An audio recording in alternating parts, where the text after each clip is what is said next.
Вроде нас видно и слышно. Должно быть, по крайней мере. Я... Я не знаю, с чего это обычно начинают. Мы привыкли записывать подкасты, где нас не видно. Да. Я человек вообще, то, что называется camera shy, и я страшно смущаюсь от камеры, поэтому я буду смотреть куда-нибудь туда, сюда или там еще куда-нибудь.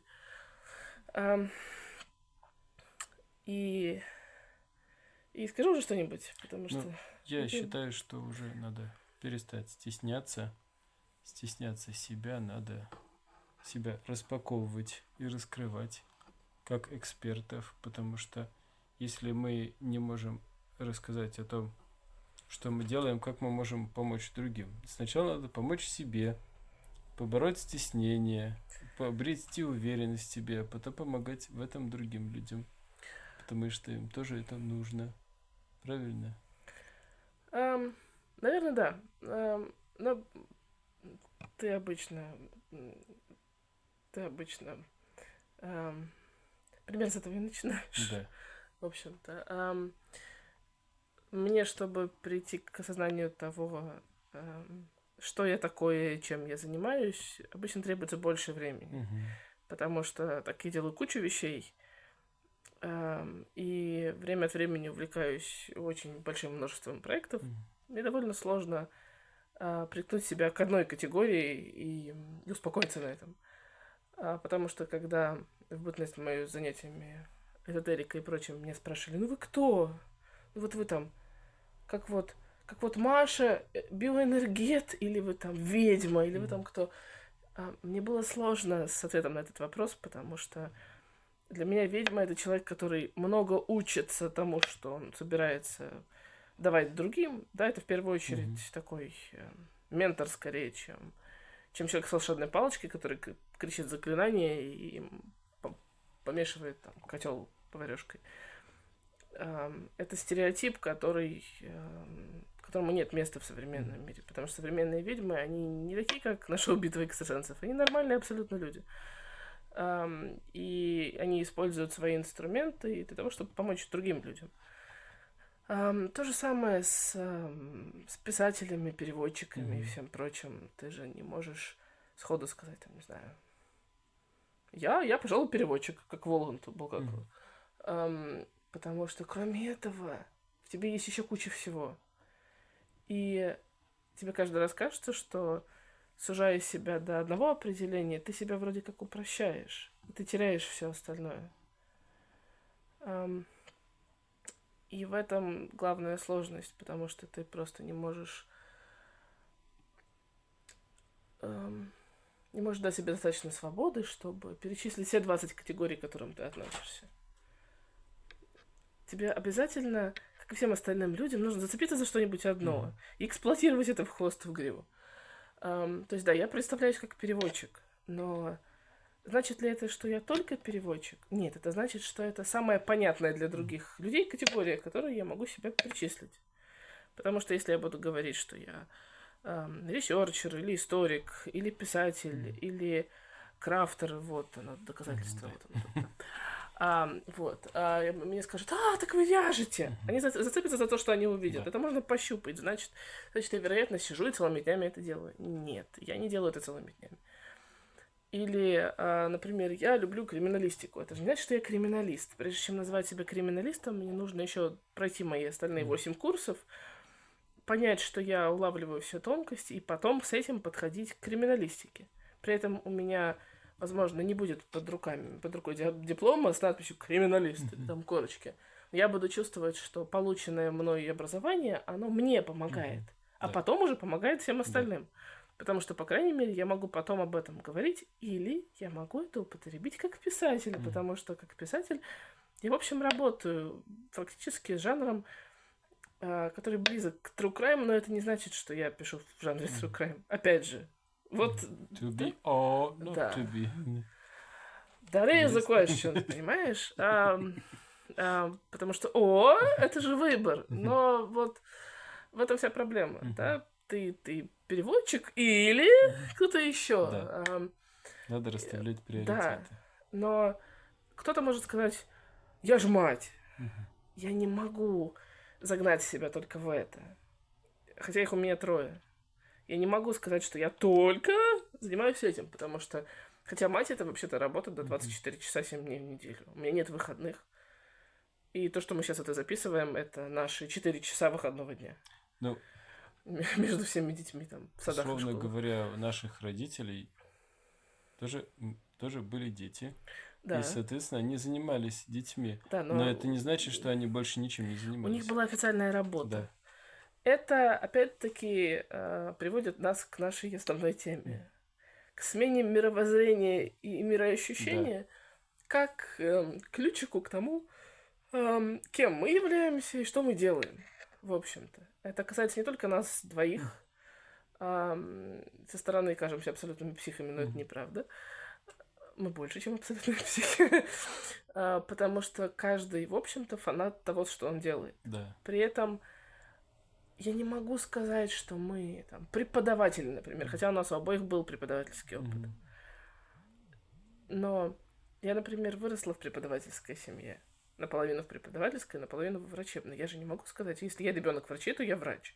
Или если мои бабушка и дедушка преподавали, то я преподаватель. Хотя я преподавала больше 5 лет английский. Но преподаватель — это когда ты работаешь где-то и преподаешь 7 дней в неделю или 5 дней в неделю, используя готовые методологические разработки, например, да, методические разработки. И у тебя есть программа, которой ты следуешь, у тебя есть ученики, студенты и все такое. Это работа преподавателя.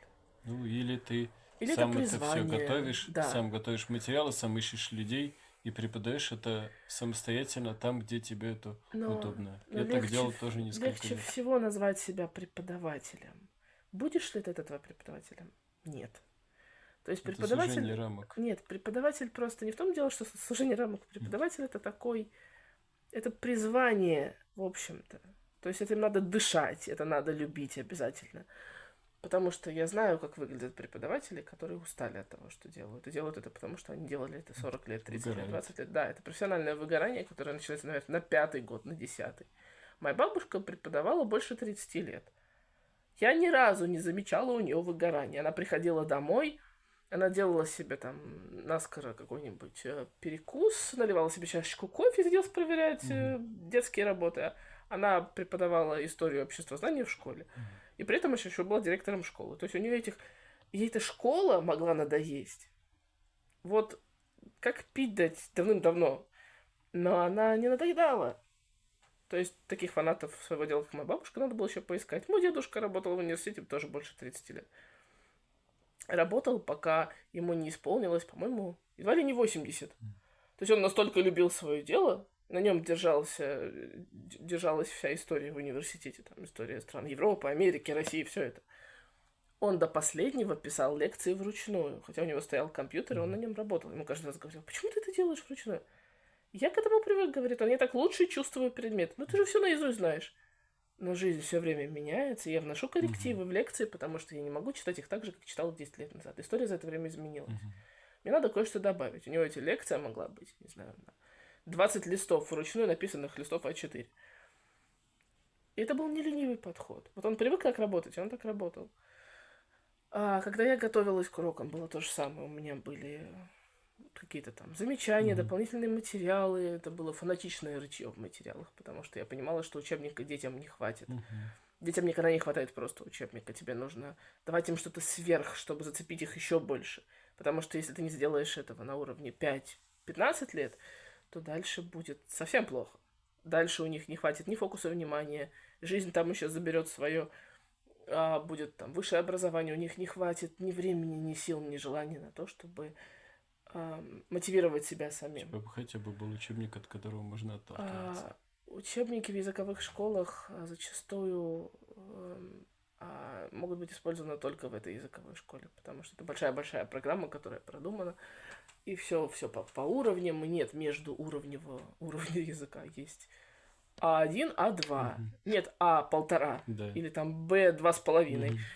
Нету. То есть для тебя они все между, не знаю, intermediate и upper intermediate, но в той категории, в которой работают языковые школы, они не до Б пере А, скорее. И они даже не С. Чтобы С, это нужно нужно подтвердить этот уровень, нужно там сдать 185 экзаменов уровня proficiency и получить пожизненный сертификат, и чувствовать себя Стивеном Фраем среди, не знаю, среди Иванов Петровичей. Потому что когда ты сдаешь экзамен уровня proficiency, ты чувствуешь себя как минимум Оскаром Уайлдом. Потому что там проверяется твой лингвистический, культурологический уровень в том числе. Им не так важны суровые формулы из IELTS или там прочих экзаменов.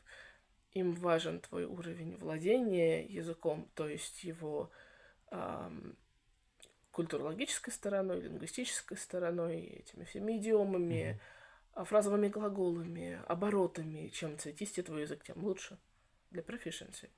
Для IELTS он вообще не нужен. И это было самое тяжелое, наверное, осознание. Когда, да, я получила свое 8,5-9 на IELTS, но это было сложно. Я не готовилась, да. Я была ленивой скотиной, я не готовилась вообще, потому что я подумала, что я могу это сделать вот так. То есть это был чистый результат без подготовки абсолютно. Люди готовились по 1,5 года к IELTS. Они зубрили эти правила, они знали, если их разбудить среди ночи, как написать любой академический пейпер. Но потом, когда после экзаменов мы говорили с комиссией, комиссия сказала, это было замечательно, brilliant, но вы же понимаете, что вас вытащило на экзамене ваше говорение и ваше чтение. Потому что академик райтинг у вас, честно, 6,5-7,5, это, для вашего уровня это странный уровень. Вы готовились? Я говорю, нет, это чистый результат без подготовки. Это был мой челлендж. Вот просто прийти и сдать. О, сказали они. Повисла тишина. Потом мне подумали и сказали, тогда это неплохо для чистого результата. Вообще не готовились? Нет. А если подготовились, наверное, да. Но в IELTS мы заценили в эссе прекрасный язык. Только вот коннекторы где структура. То есть структуры нет, есть классный язык, который не структурирован. А потом следующий вопрос был, почему вы не сдаете CPE, CAE и прочее? Я как-то не задумывалась, мне надо было для университета все это дело. Тогда это вообще на ура. Я бы на вашем месте подумал о том, чтобы сдать другой экзамен, потому что во-первых, он пожизненный результат. Я тогда пошутила, что, если я его завалю, у меня будет пожизненная F. Мне долго ржали, потом сказали, не, нормально. Я к своему экзамену по испанскому готовился где-то месяца 3. И сдал в итоге его на 9 уровень. Это было очень, очень круто, потому что у меня был лучший результат в университете. Мы готовились так к экзаменам по немецкому в Гёте-институте. Когда мне пришлось уйти из Гёте-института из-за экзаменов в университете, но я тогда дошла, по-моему, до B2. Это было больше 10 лет назад. Но мой немецкий был страшно неструктурированный. Хотя мне очень нравилось звучание, я всю жизнь любила Гёте и Шиллера. Это обычно не спасает на экзаменах. Но у меня как бы не было огонька. То есть, да, я понимала, как что образовывается, и у меня был запас слов какой-никакой. Но у меня не было того, что может меня удержать каким-то образом. И пару лет немецкий пропадал, потому что, его не было. Был французский постоянно в университете, а немецкий тух испанский в университете, потому что не было ему выхода. И пришлось брать себя в руки, пришлось искать что-то. Я каким-то образом, я уже не помню даже как.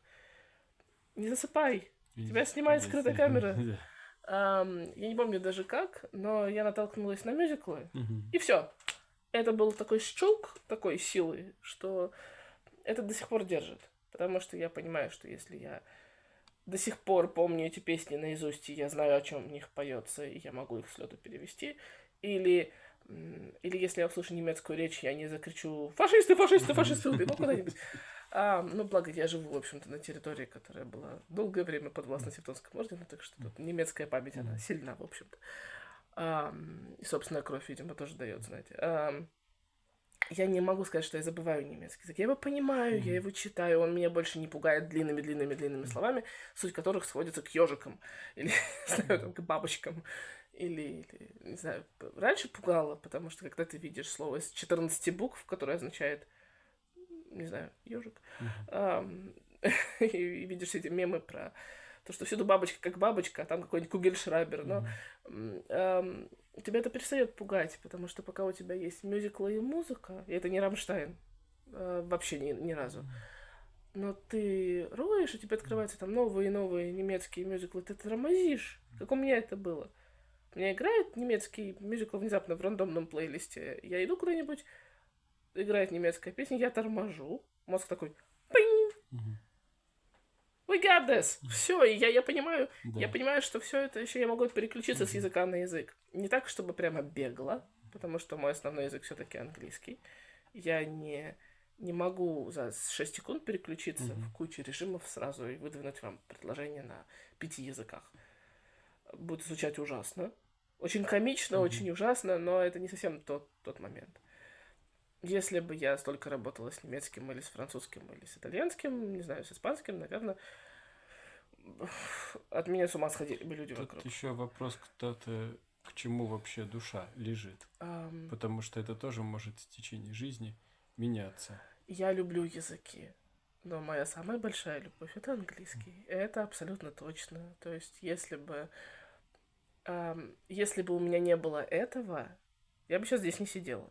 Не потому, что я такой гениальный эксперт в английском языке. Есть люди, которые знают его намного лучше, я уверена, потому что есть люди, которые живут там, и они выросли в той среде. Это не значит, что надо остановиться и не работать над собой. Это значит, что надо работать еще больше, в общем-то, чтобы не столько ради того, чтобы убедить носителей в том, что ты wow, very good, thank you very much, I don't speak English. Вот на этом уровне. Ты же не хочешь смущаться, когда ты куда-то попадаешь, чтобы не вливать в эти странные ситуации. Но ты понимаешь, что ты сам себя должен постоянно стимулировать, в хорошем смысле, не то, что вы сейчас подумали. Надо постоянно работать, сказал я, размахивая крючком, постоянно работать над собой. Я могу сказать про музыку, что музыка вообще, в принципе, с любым языком помогает. Да. Когда я еще в школе учил английский язык, мне помогало то, что очень много музыки, которую я слушал, была на английском языке. А как еще? И родители мои слушали очень много музыки на английском языке, что самое интересное. У меня папа 40-го года рождения. Вроде как это... Совсем не то поколение. Да, совсем не то поколение, но он шестидесятник. То есть он слушал рок-музыку, когда в 60-е годы в Советском Союзе она была запрещена. Каким-то образом он эти все пластинки, записи доставал. Я в этом вырос. Знакомая история. Да. Так он папа моложе на 20 лет, чем твой. И когда я пошел в школу и стал сам слушать музыку на английском языке в самых разных жанрах, я понимал, насколько знание языка помогает. Потом, когда я стал учить испанский язык в университете, у меня был первый язык испанский, и я понял, как важно слушать музыку на языке. А потом оказалось, что музыку можно слушать на любом языке.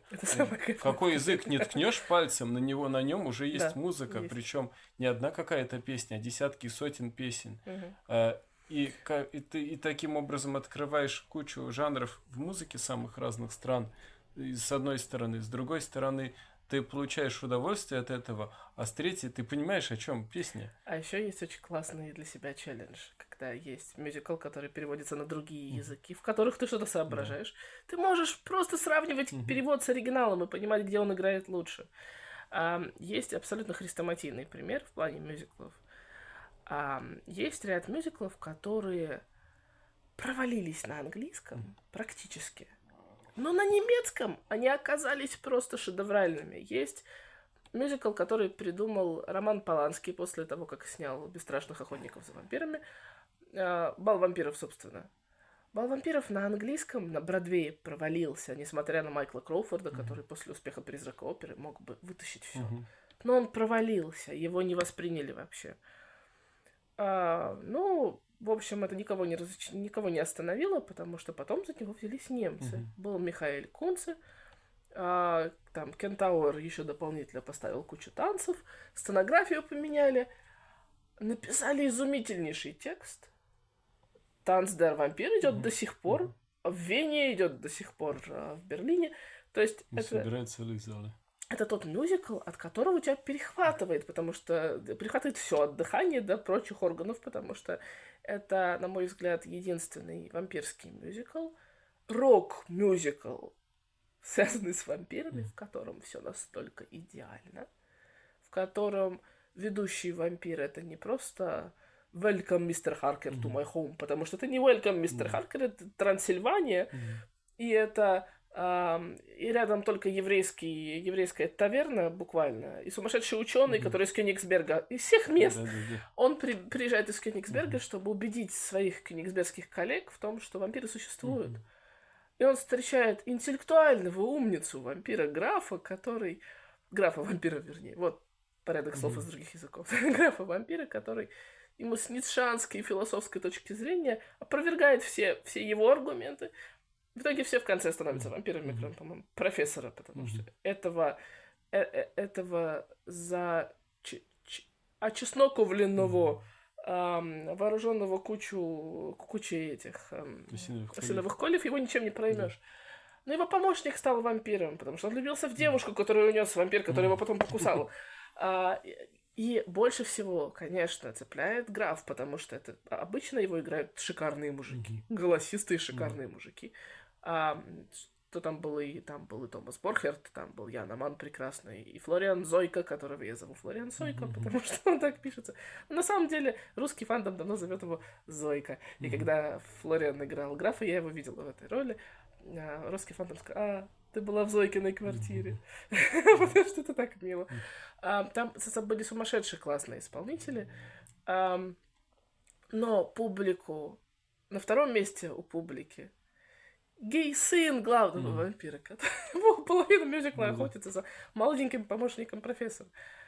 И Герберт изумителен, и когда актеры его играющие кайфуют от этой роли, это видно. Потому что это такая пластика, и это так искренне, ты даже, если не знаешь немецкого, ты вольешься в этот мюзикл, тебя еще примут с распростертыми объятиями. На русский его перевели отвратительно.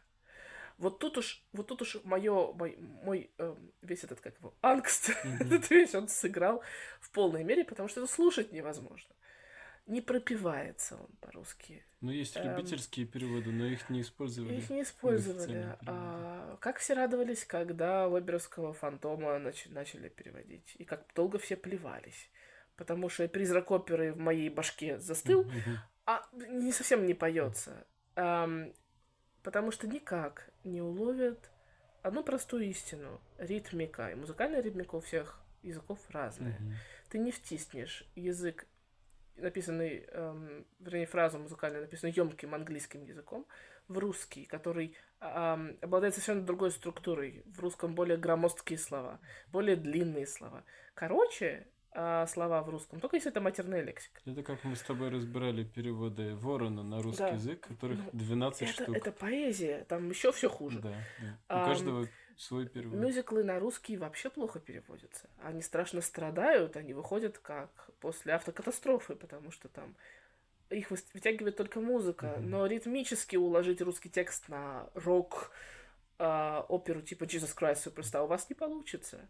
То, что сделали в театре Моссовета, по-моему, с этим Jesus Christ, это ужасно, потому что со временем сначала был перевод, и это было хорошо, но это были 70-е. Потом стали добавлять Булгакова, потом цитаты из Библии, и в итоге это 3,5 часа спектакля, в который ты уже не совсем понимаешь, что за нафиг происходит, и почему там фарисеи одеты как мафиози из американских 20-х годов. Непонятно почему. Почему в сцене, которая держит всю рок-оперу, конфронтация между Пилатом и Иисусом, они разговаривают цитатами из Булгакова. Но люди, которые не знают оригинального Это мюзикла... как мультфильм «Мумий тролли» с цитатами из Пушкина. Да. Зачем их туда ставить? Но ты же понимаешь, что люди, которые не знают оригинального мюзикла, они пойдут смотреть перевод. И их восприятие оригинала будет сурово испорчено тем, что они увидят. «Призрак оперы» то же самое. Ты не можешь просто взять Ожогина и впихнуть его в каждую ведущую роль. Потому что он деревянный, он не умеет играть. И в Берлине, когда был юбилейный спектакль «Бал вампиров», где он тоже засветился, да, 2-метровый рост, все окей, но почти все исполнители, играющие роль графа фон Кролока, 2-метровые ребята, ну, 1,86 м, 1,92 м, плюс 7-метровый каблук. То есть их в любом случае видно. 7 сантиметров. Они кайфуют, когда они это делают. Но это другой разговор. Это разговор о мюзикловой школе, которой нет, к сожалению, в этой стране. Нормально. Говорила одна моя подруга, которая была продюсером по образованию, она говорила: ты не понимаешь, их учат либо играть, либо петь. Они не могут играть и петь. То есть они не живут в этой роли. А максимум, кто у нас жил в своей роли в «Бале вампиров», это был Шагал. Ну, сыграть таки старого еврея, наверное, несложно. Он поет всего 2 песни, а все остальное это причитание на тему, что у тебя хорошенькая дочь растет, и что с ней делать? То она, понимаешь, мыться ей приспичит в 3 ночи, то ей дверь забить, гвоздей уже нет, потому что она все время куда-то девается.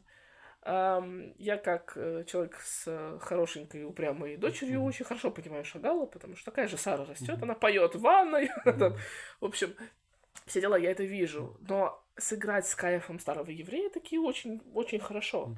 Сыграть с кайфом вампира, когда ты в него выживаешь. Это не просто клыки надеть и классный костюм. Это надо вот прям чувствовать.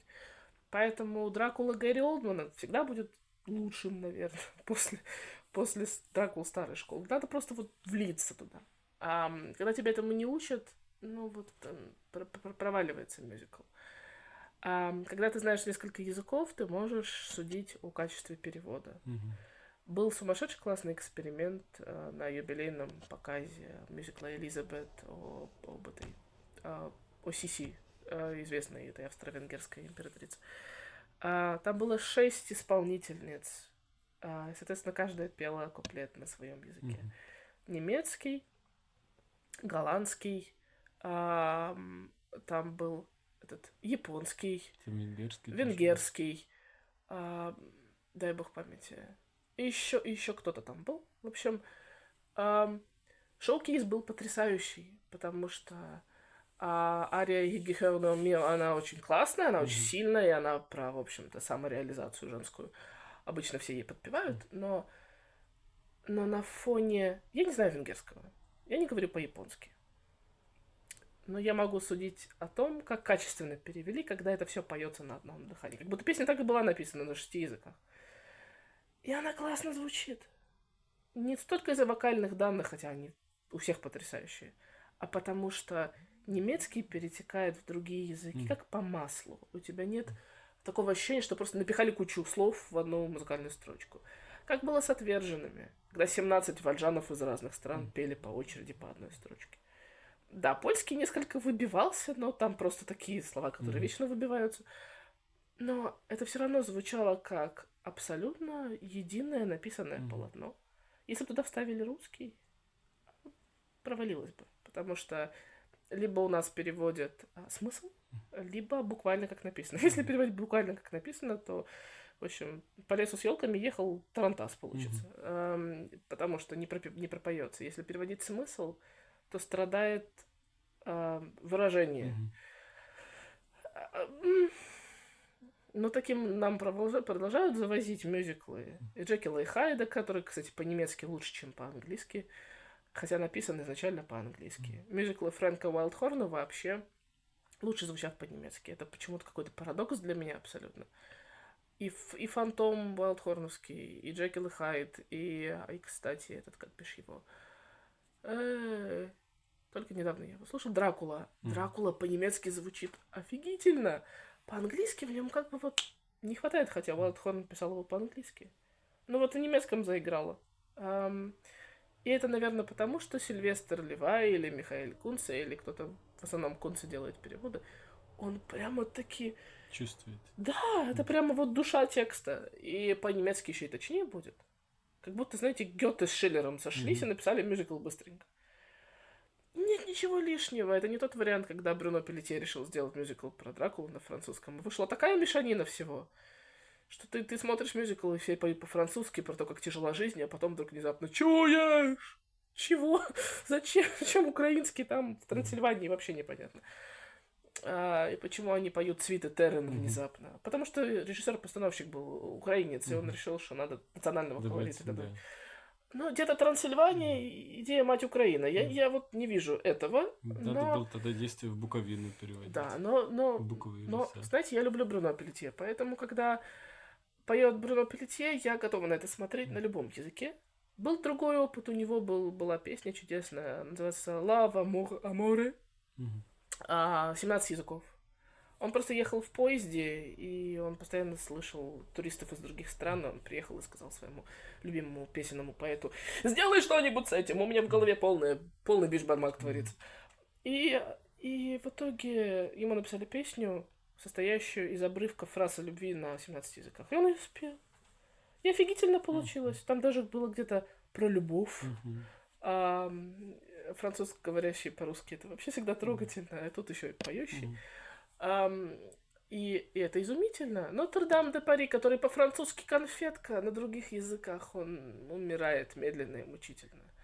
Потому что, согласитесь, оригинал «Tu vas me détruire», который означает «ты меня уничтожишь», это не совсем то, что «You love will kill me». Смысл близок, да, но это «You love will kill me», а не «ты меня уничтожишь». Что сделали русские? «Ты гибель моя». Страшным голосом надо было это спеть. Близко к оригиналу, но посыл не тот. То же самое получилось с несчастной Белль, которую там просто изнасиловали, простите меня, во всех позах, которых можно. Это жутко. Но это все услышали, это получилось классно. Потому что все это услышали, все это пели.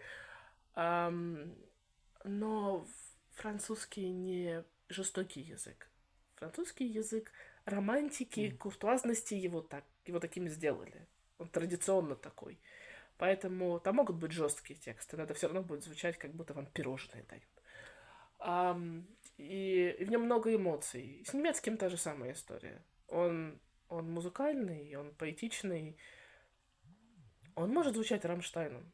Да, каюсь, может звучать Рамштайном, но в нем есть много всего, кроме этого. И мюзиклы — великое доказательство музыкальности немецкого языка. Опера — доказательство не только музыкальности испанского, там, итальянского и французского, но еще и немецкого. Оперы на немецком существуют, и они классно выглядят. Вагнер где? Вагнер где? Вагнер здесь. Вагнера никто не отменял. Он мог быть сволочью по жизни, но оперы писал хорошие. Поэтому все идеально пропивается. Никто не вздумает вам переводить оперу на другие языки. Опера написана на том языке, на котором она написана. Мюзикл лучше всего звучит на своем родном языке. Очень классно делали перевод арии из «Призрак оперы» на испанский, на итальянский и на французский. Откуда знаю, мне попадался диск, в котором были лучшие арии на нескольких языках. Перевод как... еще красивым мужским голосом спетое, это как «Вот и ванной шампанского наслаждайся». И прямо классно. Когда Лоран Бан в своем альбоме использовал арию Джекила и Хайда, Confrontation, она очень сильная, потому что актеру приходится петь двумя голосами сразу. Это вообще титаническая задача — играть и Джекила, и Хайда сразу. Но у него был французский альбом. А тут была ария по-английски, и даже легкий французский акцент это не испортил. Это выстрелило, это было прекрасно. То есть я о мюзиклах могу распинаться долго, но я это... Я вспоминаю, как Александра Гамильтона перевели на французский язык. Изумительно. Но Лин-Мануэль Миранда зараза, конечно, потому что он написал идеально пропевающуюся штуку для английского, из кучи жанров, из кучи всего остального. Поэтому по-русски он никогда не выстрелит. У нас нет таких средств в языке, чтобы перевести Гамильтона. Да, лирические арии, наверное, можно будет. Но вот по-русски не очень хорошо обыгрывается фраза «You're never satisfied». Потому что, к сожалению, это немножечко не в том контексте играет. Там это скорее про перфекционизм, здесь это вот другая коннотация совсем. И поэтому прослушивание мюзиклов может очень сильно помочь в закреплении языковых средств в мозгу. Плюс к тому, если вы понимаете, о чем поют, вы запоминаете, вы перестаете переводить в голове. Вы слушаете, вы запоминаете фразы. И потом, когда вы начинаете разговаривать, вы их цитируете. Причем цитируете это абсолютно автоматически, потому что вам просто нравится, как это звучит. Это не значит, что можно просто разговаривать цитатами из мюзиклов. Будет звучать как очень большой гик, даже просто. Даже для меня это перебор. Хотя я состою из цитат, в принципе, на 70%. Но надо знать, куда их стремить. И потом, для какого эффекта вы это используете. Есть люди, которые разговаривают цитатами из Horrible Histories. Есть. Да. Это классно. А про Horrible Histories отдельный момент, потому что это тоже языковое средство. Для английских детей это рутина, потому что это CBBC или BBC, и они это видят каждый божий день. А для людей, которые учат язык, точно так же, как и книги, по которым... Что это со мной? Книги, по которым сделано шоу, так и само шоу — идеальный инструмент работы с языком. Юмор есть, история есть, классные актеры есть. Все запоминается элементарно. Еще и в каждой песне куча грамматики. Да. Есть. Я помню, как я преподавала людям английский по песням. Я объясняла грамматику на фоне песни о Дике Тёрпине. Потому что идеально. Там еще идиомы есть, фразовые глаголы есть. Все вот это вот, весь английский язык, он там. И когда ты время от времени общаешься с кем-то из дружественных все еще стран, и ты видишь у кого-нибудь в Сабстеке в ноутс написано «Александр!» И ты думаешь, стоп, чё? Это что, Horrible Histories? Да. И ты наугад пишешь следующую строчку «Glorious Fighter» и пропиваешь ее кучей «а» и прочее. Человек тебе пишет «Oh, we must be related, are we?» Ты думаешь, кайф-то какой!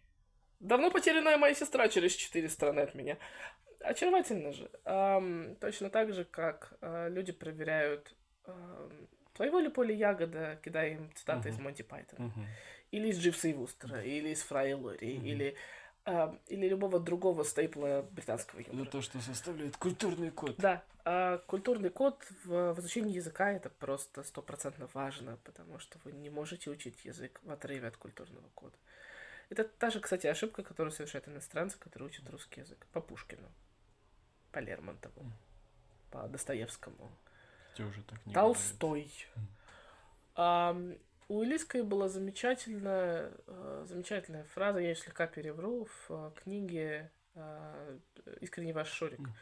Шурик был полиглот, но потому что он был внуком преподавательницы французского. И он в какой-то момент попал переводчиком в пик этой Олимпиады 80-го года. И попалась ему группа французских студентов, и там был, конечно, французик из Бордо, но на самом деле она была девушка, милейшая Жоэль, которая там по-южному рулила этой речью и грассировала, и, в общем, говорила быстро, и Шурик сначала абсолютно, простите, мой французский офигел от того, что речь Жоэль была полной противоположностью того, как его учила говорить бабушка. И когда он заговорил, она ему сказала: «О, как это очаровательно старомодно!» И Улицкая дальше пишет: должно быть, он звучал так, как звучал бы Михаил Ломоносов, случись ему выступать на открытии Олимпиады в 80-м году. Французы очаровались, умилились и стали его тут же исправлять. Но сказали, что это очаровательно, как будто они сталкиваются с героем из романа. А Жоэль его еще потом переучивала, и ему было сложно понимать, почему она так отсекает от слов половинки, четвертинки, там, трешки, почему она так быстро разговаривает, и почему его бабушка всю жизнь утверждала, что грассирование — это признак безноты. А потому что бабушка в Париже, в самом городе Парижу, жила давным-давно, и это были какие-то 900, там, дореволюционные какие-то там годы, и, в общем, это были совсем другие правила языка. Точно так же, как попади какой-нибудь староанглийский, не знаю, англосаксонский король в 60-е или в 70-е современные, его никто не понял. Или Шекспира бы никто не понял. Ну, то есть мы знаем все эти there is a question и прочие вещи, но Но, но его разговор, его речь была бы на 40% непонятна. Потому что елизаветинский, тюдоровский язык — это совсем не современный язык. И сейчас все эти TH в конце, или все эти формы используются для комичного эффекта, или для того, чтобы писать исторические романы, а не для говорильни как раз. Но это все надо знать. И я, наверное, не открою Америку или открою, если скажу, что англичане разговаривают викторианским языком все еще. Все фразеологизмы, все глаголы, все то, что называется passing English, то есть повседневный язык, он все еще такой же. Я делала специально эти эксперименты, я на Substack кидала целые сборники викторианских фраз, и люди писали «My grandma talked like this». «Oh my god, I still use this phrase». Люди самых разных поколений, от 70-х до 50-х. Моя мама это говорила. Мой дедушка так и выражался. О, боже мой. Это как все пословицы, которые с 19 века остались в русском языке. Они всегда, даже люди понимают уже смысл, но продолжают использовать, типа, стоишь, как аршин проглотил. Никто уже не использует этот аршин. Или мал золотник, а дорог. Да, там еще были про кукушки, синицы, журавли и все прочие вещи. Просто я говорю про те вещи, которые уже давно не используют, и продолжают их.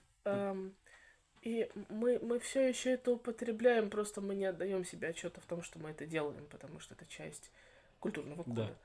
Мы с этим... Это как...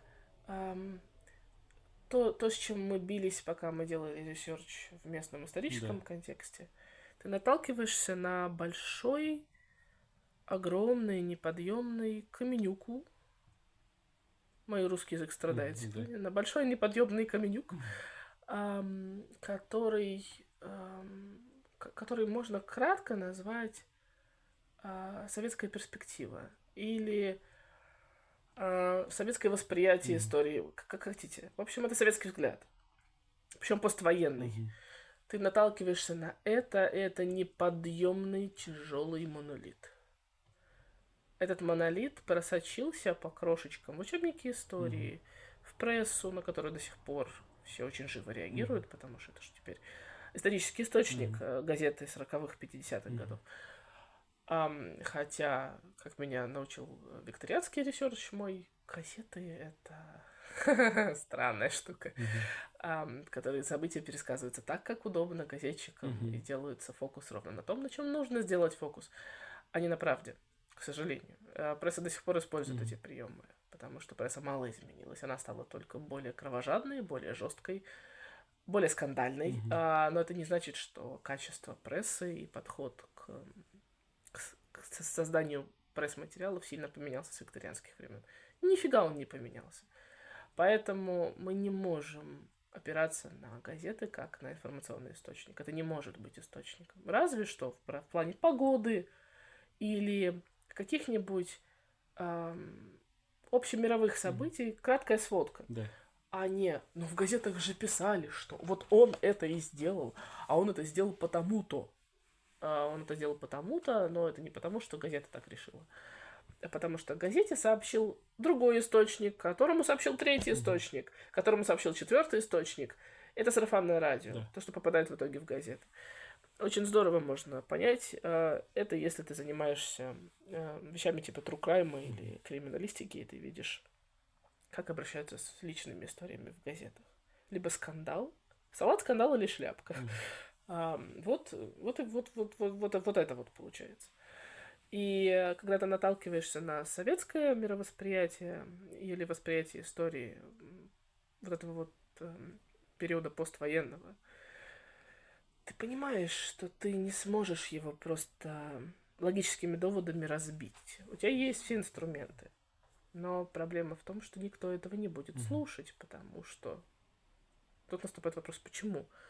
Не потому, что это записано в учебниках или в газетах того времени, потому что это пропитало мышление и подкорки, и даже, наверное, позвонки буквально. Оно вросло. Оно вросло в людей настолько, что это... Вырвать это можно только вместе с позвоночником. Или после лоботомии, возможно, вытечет из уха откуда-нибудь. Невозможно убедить людей в том, что все было не совсем так.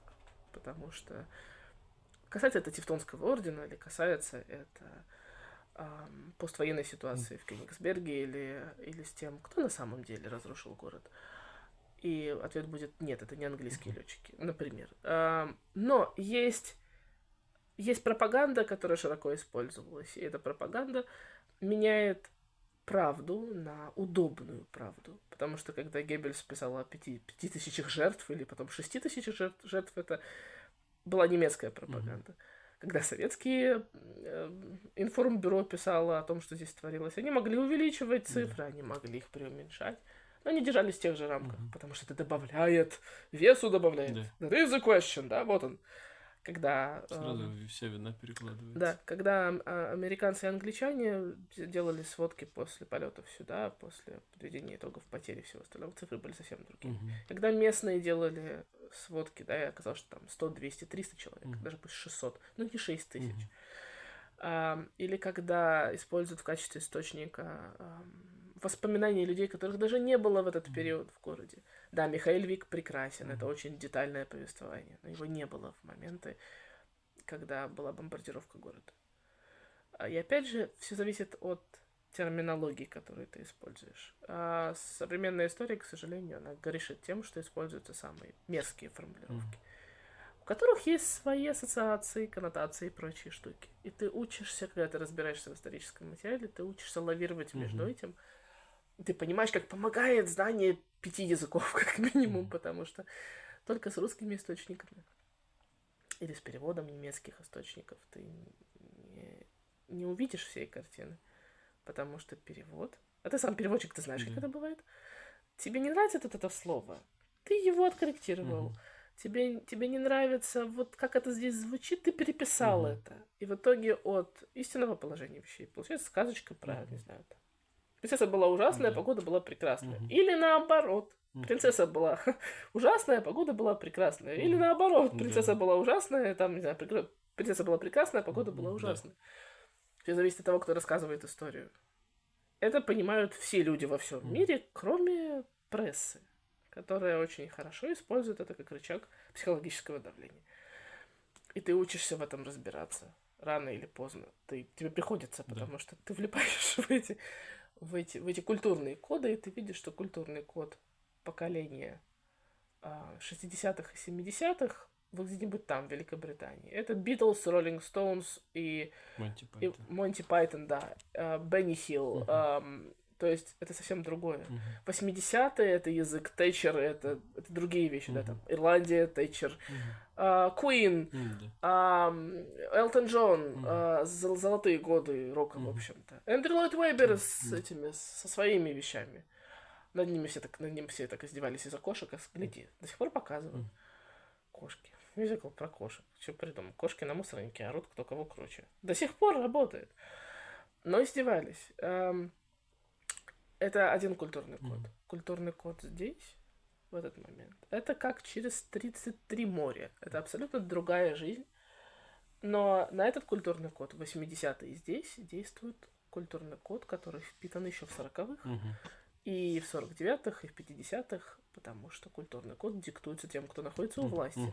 Это уже сейчас другой разговор, да, но ты понимаешь, что ты со своим культурным кодом, когда ты сам родился, не знаю, в 82-м или 89-м, ты 80-ник. Твои родители — это люди, которые родились в 40-х/50-х до 63-4 года. Как у нас и получилось. У нас мамы там с разницей сколько в год родились, правильно? Вот. Между папами есть разница более весомая. Но папы прошли через очень похожий этап, когда их родители родились еще там в начале 900-х фактически. То есть моя бабушка родилась в 18 году, например. Это странно себе представить, в общем-то. Бабушка 18-го Моя прабабушка родилась. Видишь, прабабушка. Но культурный код одинаковый. А дедушка родился на 26 лет раньше. Но культурный код одинаковый, потому что они росли в этой стране, и потому что они находились под влиянием того, что здесь происходило. Революции, Первая мировая, Вторая мировая, я не знаю. Гражданская война, Вторая мировая. После Второй мировой наступил еще и гэп в этом, то, что называется population gap, да.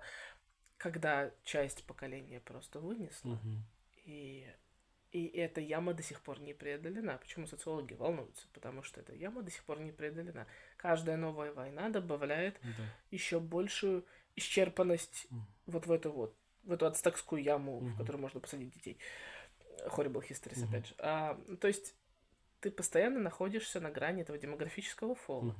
Но в тебе все еще живет культурный код из 40-х, 50-х, 60-х и 70-х. Потому что это то, что тебе генетически передали родители. Это еще и все советские фильмы, на которых люди Да. были воспитаны. Но ты каждый раз думаешь, когда же это, простите, вашу ревизию закончится? Когда ты борешься за то, чтобы до твоих детей это не добралось в той же мере, в которой добралось до тебя. Видишь, видимо, это время настало, потому что... Но это очень сложно, потому что, опять же, у детей, слава богам, есть бабушки и дедушки, да, которые тоже передают свои знания, свои взгляды. Дети сейчас очень умные пошли, они лавируют между точками зрения родственников и всем остальным. Они живо всеми интересуются, как инопланетяне, но при этом им все равно попадает этот момент. Как бы ты ни был уверен в том, что твоя семья такая вся гиперинтегрированная, интеллектуально одаренная и все прочее. То есть вот, когда мои одноклассники слушали Андрея Губина, я не знаю, там, что там они слушали, Наташу Королеву, а мой папа подарил мне диск Элтона Джона. Ну вот все Этот гэп начался именно тогда, потому что он привез тогда из Лондона майку Cats, потому что он сходил на мюзикл, ему понравилось, сказал, прикольно. Сейчас дети обсуждают, что Роблокс и Лабубу. Наши дети обсуждают армянские мультики, потому что им это интереснее. Они их цитируют. Иногда бывает Horrible Histories, да. Это тоже другие дети этого не обсуждают. Но это как, вот ты слушаешь одно, это как, когда я слушала Битлз, надо мной издевались в школе, потому что говорили, ты слушаешь старье. А потом, через 15 лет, они меня находили ВКонтакте и писали мне, вот, блин, как я жалею, что я тогда этого не понял. Я вот сейчас услышал Битлз, и так прям классно было. Моя сестра, которая говорила, что я слушаю лохматую старину, она послушала Битлз в зрелом возрасте и сказала, блин, классно же. Прям так я хожу и напеваю это все время. Прости, что я над тобой издевалась. Да, нормально, ты еще Григориан послушаешь потом. Я послушала Григориан. Воу! А до этого говорила кладбищенская музыка. Ну вот, а Queen? Что Queen? Вот он, культурный код. Friends will be friends, show must go on, to must go on. Ты понимаешь, насколько ты выигрываешь, когда ты вибрируешь на других частотах. И когда твои дети потом... Когда мне дочь играла в то, что она Брайан Мэй, блин, было классно. Она придумывала целые игры на фоне этого. Или когда все дети обсуждали мультики, а она говорила им про лабиринт, а они ничего не слышали про лабиринт Джима Хэнсона. Ты думаешь, хорошо. «Лабиринт» — это фильм 86-го года. «Принцесс Брайт», которую я нежно люблю, 82-го года. Он твой ровесник. Да. И это золотая эра фэнтези. Там дальше будет еще «Леди Ястреб» и все эти прекрасные штуки. Еще там «Экскалибур» и все это историческое фэнтези, артурианское, чудесное совершенно. И есть Джим Хэнсон с «Темным кристаллом» и всем прочим. Но ты внутренне радуешься тому, что твои дети не вибрируют на частоте «Маша и Медведь», «Синий трактор» и прочая ерунда. Не потому что это плохо, а потому что ты понимаешь, что это закончится. Есть вещи, которые чуть дольше. Они уже отыграли как бы свои 35 лет, потому что вот всем этим фильмам, на которых я выросла, они чуть-чуть старше. Больше 40, да. И это до сих пор смотрится лучше, чем что бы то ни было. Как-то раз я показала своим мелким детям в English First, я показала им «Лабиринт». Я нарушила все школьные правила. Но я им это показала. Это были дети, им было 10-11 лет. Они были уже такие гиперискушенные, они все смотрели, все было скучно. Мальчики, которым было скучно смотреть фильмы их лет, вот этих вот 2000 каких-то там, 11-х, 12-х, 13-х, они посмотрели «Лабиринт», сказали, блин, круто. Давай без блинов. Wow, that was good, сказал мне 10-летний мальчик. Я сказал, почему? Я никогда ничего такого не видел. Но, как он ходил по лестнице головой вниз? Или там, эти гоблины, ой, елки, они прям как настоящие. Так делаешь. Можно выдох. Давайте еще что-нибудь посмотрим. А еще что-нибудь такое есть? Девочка, которая ко мне подошла потом через 2 занятия. У моей подружки есть младший брат, я попыталась стырить его гоблином. Мгм. Она сказала таким страшным шепотом, сказала, ну как получилось? Нет. Ну, наверное, вся штука была в том, что я по-русски просила. А вы можете мне написать по-английски, как она это говорила? А у нее не получилось сдыхать брата гоблинов, она там сделала грамматическую ошибку. Мне пришлось сказать, что это из-за грамматической ошибки, потому что гоблины вообще очень не любят Да. грамматических ошибок. Ну, в общем, понятно, да? Это работает, это правда работает.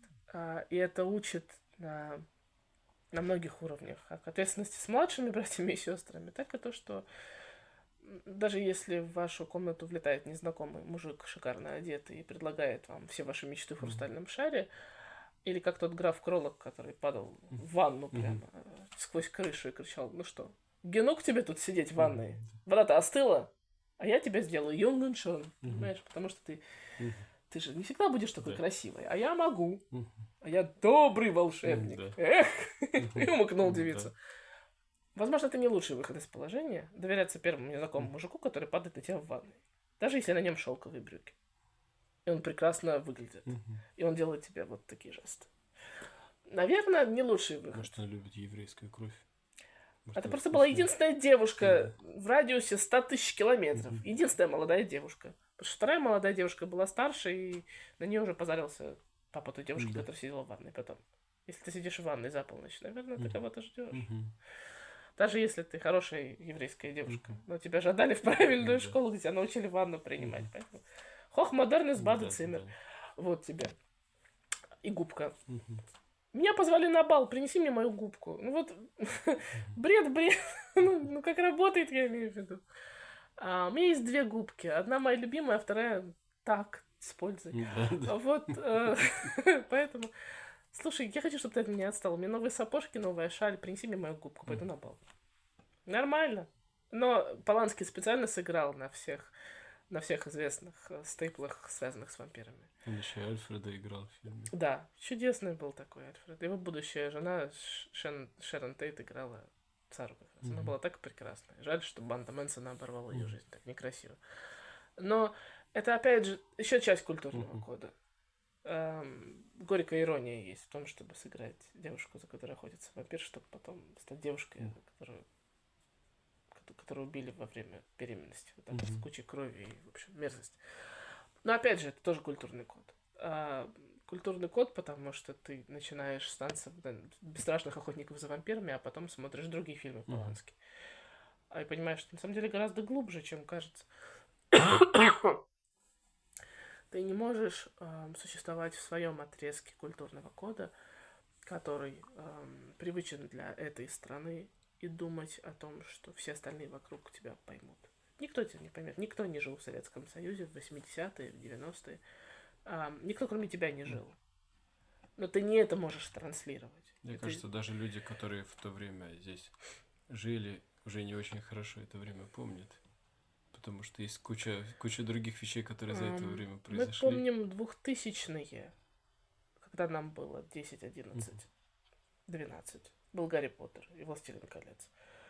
И это тоже момент с культурным кодом. То есть ты можешь смотреть это и читать Толкиена.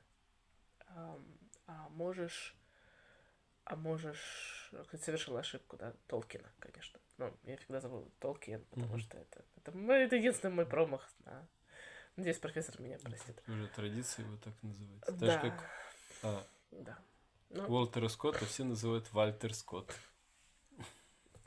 Немецкий писатель Вальтер Скотт. Это вам не Рихард Вагнер, это Вальтер Скотт. Доктор Ватсон, который, конечно же, Ватсон. Ну ладно. Миссис Хадсон, это не миссис Гудзон, а миссис Хадсон, но почему он Ватсон? Никогда этого не пойму. Ладно, ну вот они сложности перевода. Это как город Холл, который называют на картах Гуль. Или, на советских картах он назывался Гуль. Ну не Галл же теперь его называют.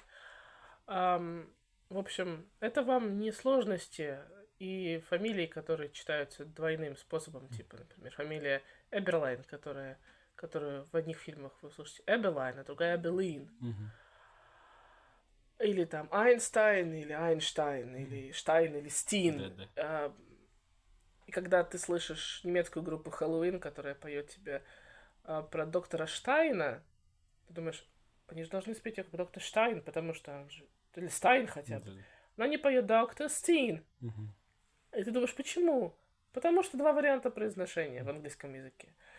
И Айнстайн может быть Айнстайн, а может быть Айнстин, а может быть, не знаю, там, Айнштайн. Мгм. Если что, совсем классицист. Ам, но, ну вот это все, оно как бы зависит от того, насколько ты закопался в этимологию, в языки, во все остальное. И почему один Мэтт с двумя Т в конце, а другой Мэтт с одной Т в конце? Потому что Мэтью может писаться двумя разными способами, или тремя. И Мартин может писаться через А и через Y. И Джейн может писаться через A, а может через A и Y. И с И в конце. Или просто Джейн через... В общем, делайте, что Да. хотите со своими именами. И все будет нормально. Потому что английский весьма флексибелен в этой области. И в этом его как раз очень классная черта. Когда я пришла из одной школы в другую, у меня был одноклассник, мальчик Коля.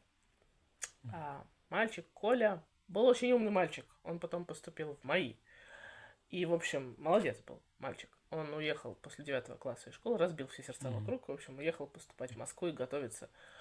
Но он, узнав, что я пришла из английской школы, он меня изводил вопросами, которые звучали примерно как «Переведи меня на английский!» В каком плане переведи? Как я буду по-английски? Ну, Ник, он Ник. Хорошо. Ник. Хорошо, ты будешь Ник. А с фамилией как быть? И вот тут-то он меня застал врасплох. Потому что фамилия у него была Теняев, как сейчас помню. Я думаю, надо напустить на себя умный вид. Ну, хорошо, говорю я. Теняев, от какого слова? Ну, тень, разумеется. Ну, ладно, тень по-английски shadow. Вот, я типа Ник Shadows, круто, тень! Все, я буду теперь, значит, этот Shadows. Потому что сейчас бы я, наверное, перевела по-другому. Уж никак не Shadows, потому что это слишком буквально. Может быть, он был бы, не знаю, Shades, например, или он был бы там как-нибудь по-другому. А потом был Гарри Поттер и Снегг. И я помню, как я стояла у доски в классе и вот так вот думала, как же его зовут на самом деле, если он Снегг? Его же не могут звать Снегг. Сноу с двойной W. Как? А потом пришел оригинал, где его звали Снейп. Фига вы его перевели как Снегг, потому что его зовут Северус. Так Северус — это римское императорское имя. Был он Александр Север. Был еще один Север, который, в общем-то, должен намекать на жестокость персонажа. Но это он у них. Они не придумали, как перевести, поэтому... Это опять же разница культурного кода. Ты видишь английское имя Severus Snape, и Был ты еще думаешь, перевод «Злодеус злей». ну так, там Severus, он как намек на римское имя, на глагол sever, что означает рубить, а уж никак не на север. На север вреден для меня, как говорится. Снейп — название английского городка, рядом с которым жила Роулинг. И потом еще Снейп — историческая коннотация, он имеет отношение к Кэтрин Парр, которая была последней женой Генриха VIII. И потом это еще ассоциация с Снэп, которая как бы зеркалит Северус, с его Север, который отрубать, рубить и все прочее. Для нас мы видим имя Северус, мы не вспоминаем про римских императоров, мы видим географическое направление. Слава богу, не Югорус, хотя над этим тоже подиздевались. В Тане Гротер он был Югорус Луж. Никогда не прощу емца за это. Но с такой фамилией нельзя ожидать ничего хорошего от человека. Вот она, разница. Северус, значит, север холодно.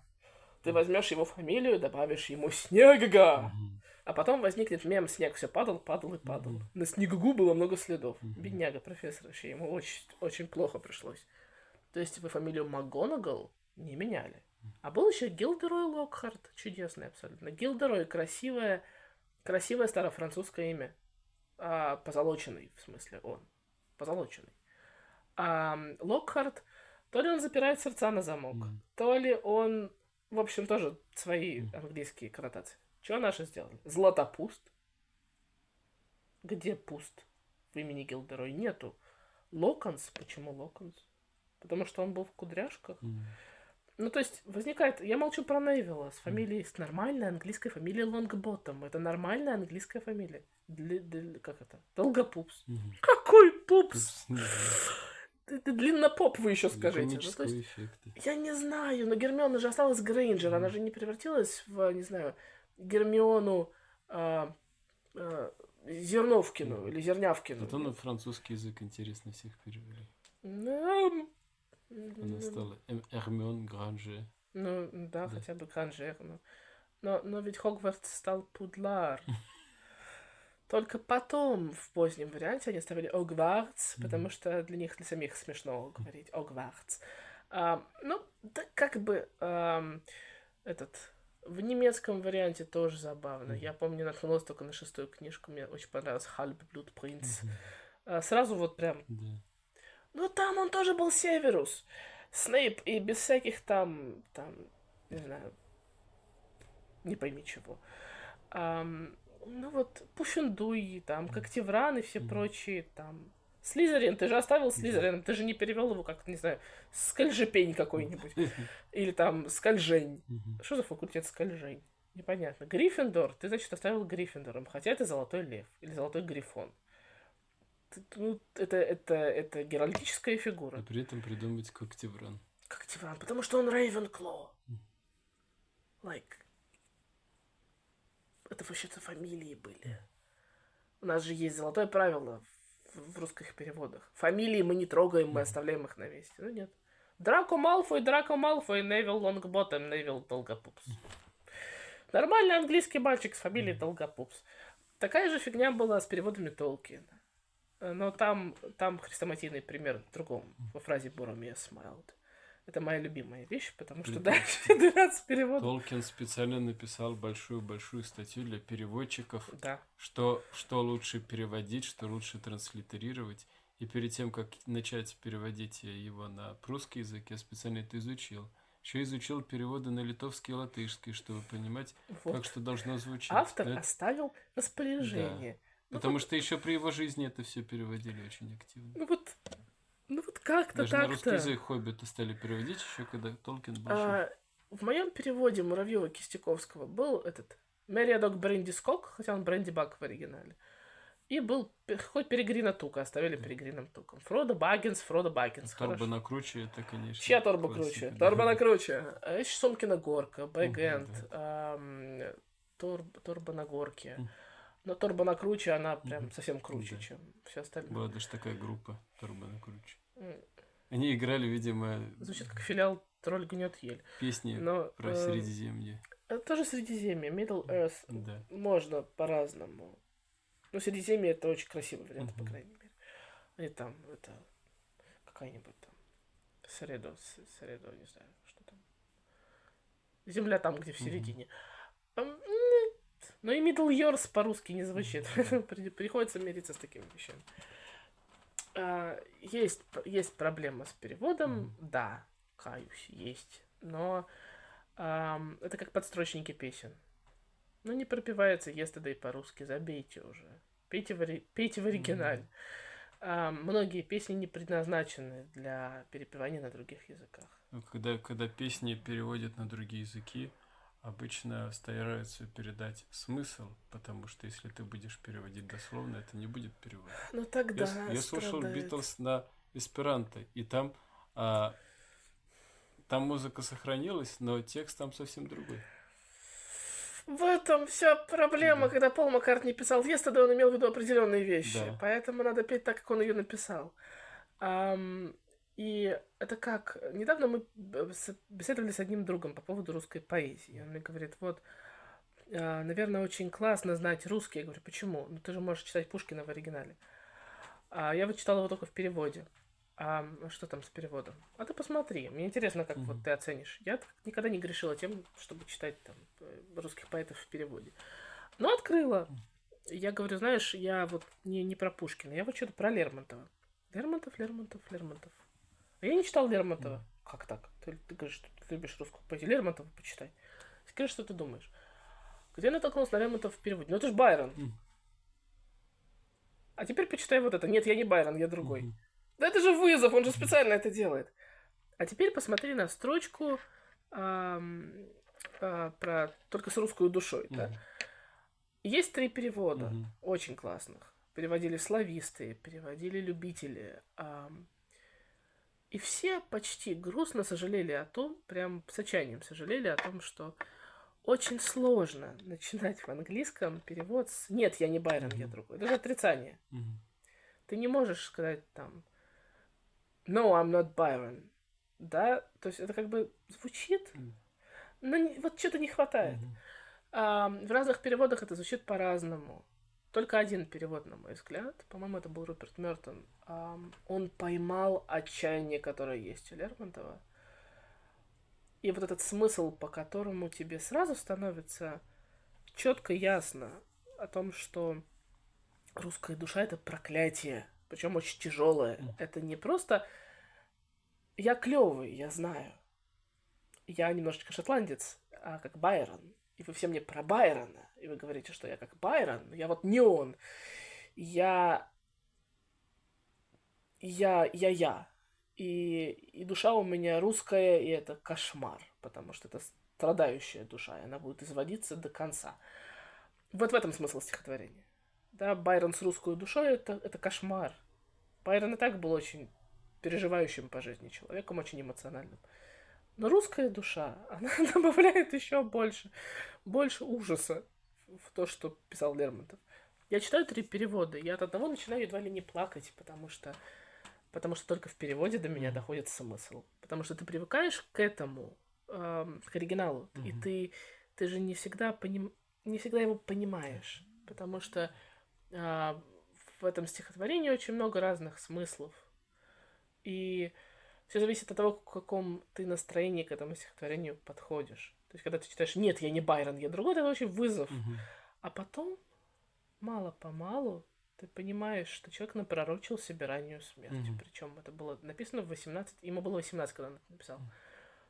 Когда он пишет я раньше начал, кончу ранее, ты Мгм. думаешь, идите. То есть это была моя первая реакция. Он напророчил Мгм. себе, абсолютно прекрасно понимая, что он делает, он напророчил себе раннюю гибель. И он рано умрет. Мгм. Он умер намного раньше, чем Байрон. Мгм.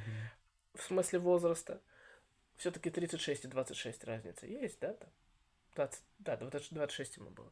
То есть это абсолютно уверенный, ам, абсолютно уверенное мнение человека в том, что он погибнет рано, потому что его душа не дает ему покоя, Мгм. потому что он изгнанник в родном отечестве, но это не Мгм. по-пушкински, вот этот вот изгнанник, пафос и все это прочее. Хотя они все вдохновлялись Байроном. В этом самое Мгм. прекрасное. Но подача совсем разная. Перевести это можно по-разному. Когда ты читаешь сноски на полях от переводчиков о том, что ой, это было так сложно. Это было стихотворение, которое больше всего хотел перевести, и у меня не сразу Мгм. получилось, потому что это очень русская конструкция. И по-английски она не звучит так же, она не выстреливает. Поэтому многие, я читала 2 перевода, в Мгм. которых суть отражена, но слова совсем другие. И от этого теряется весь этот очень горький посыл весь теряется. Ам, Поэтому перевод это не самая простая штука на Мгм. свете. Но ведь кроме поэзии, да, и прозы, литературы, существует там перевод в кино. Да. И там тоже волосы дыбом встают. И ты как переводчик спрашиваешь часто у коллег, а зачем они это здесь сделали? Почему они не могли нормально это перевести?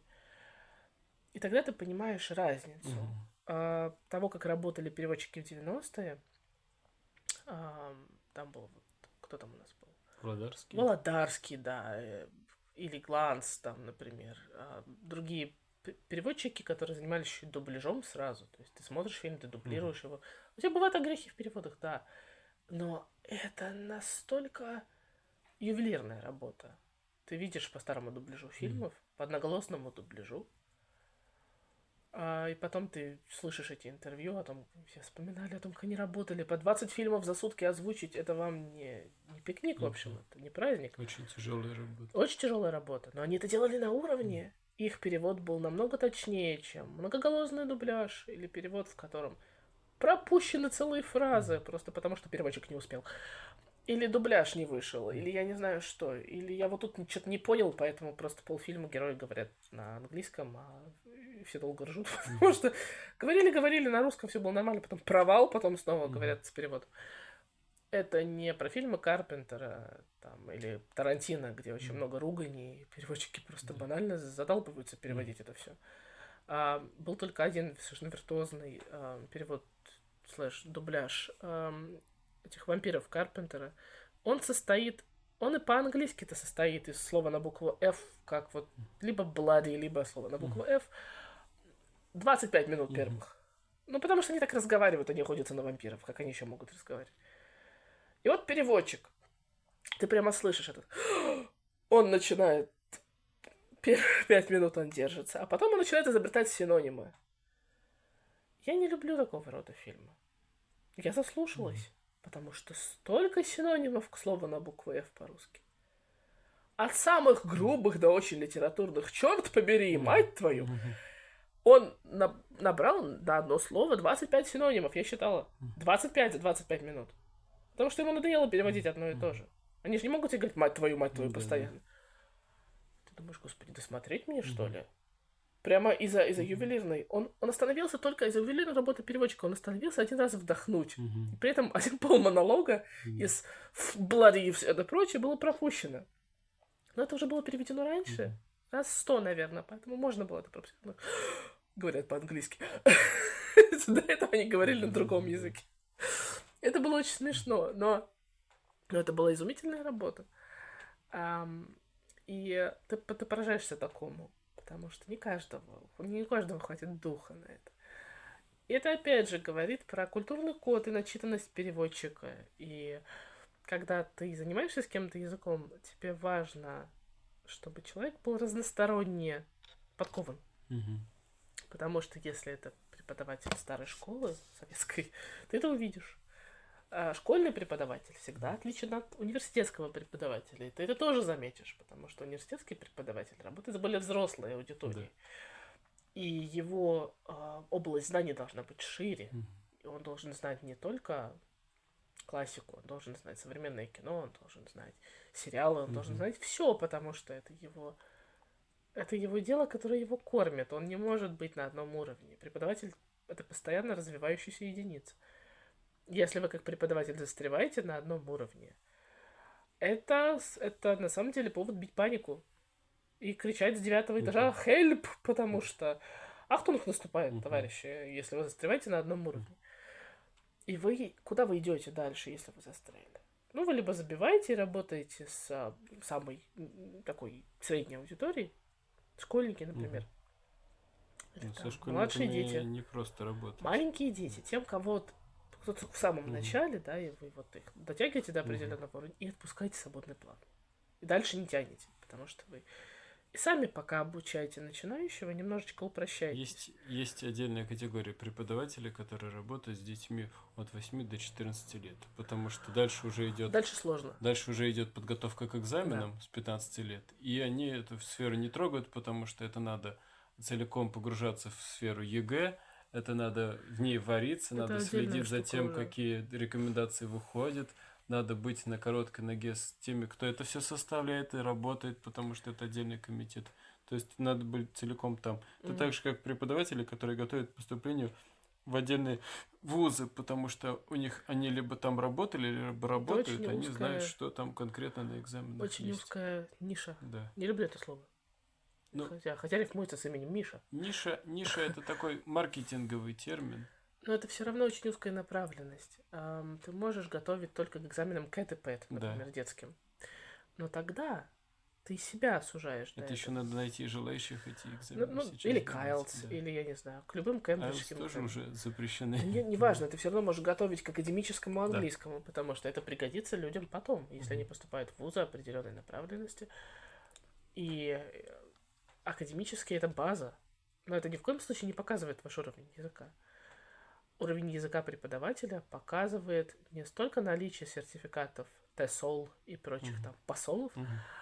Можно их иметь, но хотя бы если вы для себя нашли сайт, где можно сдать пробный CPE, CA, это вам покажет ваш уровень языка. Вы будете знать, над чем работать. В основном у преподавателей страдает как раз то, что называется proficiency. Это не то количество времени, которое вы тратите на academic writing, например. Это то, как вы думаете на языке, и то, как вы способны цитировать на языке, и то, как вы способны оперировать языком. Мы говорим о языке. Да, we're talking about language. У меня был вопрос, который я хотел в самом начале задать, но я не хотел перебивать. Это большую речь. На самом деле вопрос очень глубокий и очень важный. Зачем люди учат язык?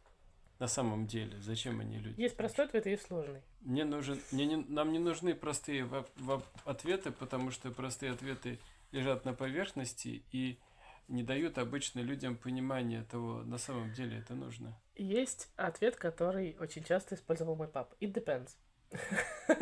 Правда, потому что если ты учишь язык, потому что мама захотела, это самый распространенный вариант. Если ты посмотришь на школьников, мама сказала надо, или родители так решили, или они меня сюда привели. Мы не разбираем примеры детей, которые сами дальше, еще не знают, если что это сознательный нужно. выбор, Да. то самый распространенный ответ, чтобы понимать, о чем говорят. В кино. Чтобы понимать кино, чтобы читать. Это реже. А вот зачем вам нужно это кино? Зачем вам нужна музыка? Зачем это все нужно? Потому что это другая жизнь.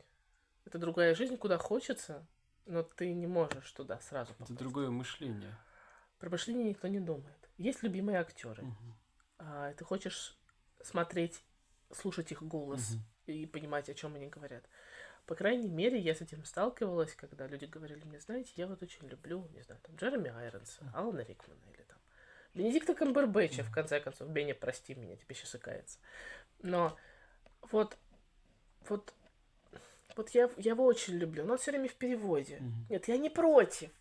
Я все пересмотрела, но мне так хочется его услышать в оригинале, и чтобы не вышло такого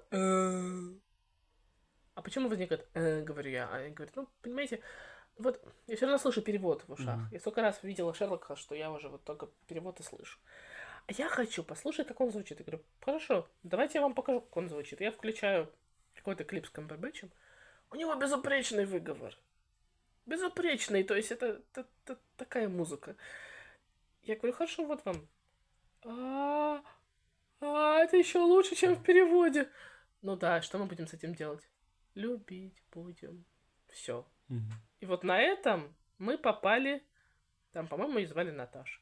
Ну, замечательная девушка, она пришла и сказала, знаете, мне очень надо или хочет, мне очень нет, понимаете, в чем дело?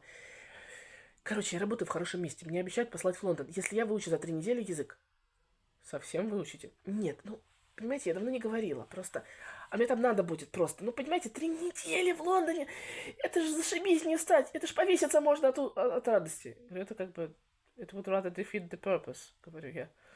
В смысле? Но это же не будет иметь смысла, понимаете? Если вы повеситесь от радости, что вы едете в Лондон, вы не попадете в Лондон. Она начинает смеяться и говорит, ну да, точно. Я не знаю, с чего мне начать. У меня паника. И вообще, 3 недели. Я ей говорю, так, успокойтесь, выпейте чайку, все будет хорошо. У вас есть что-нибудь, что вам нравится? Бенедикт Камбербэтч. Вы замужем? Да, только муж меня ревнует к Бенни, потому что у меня все в Бенни.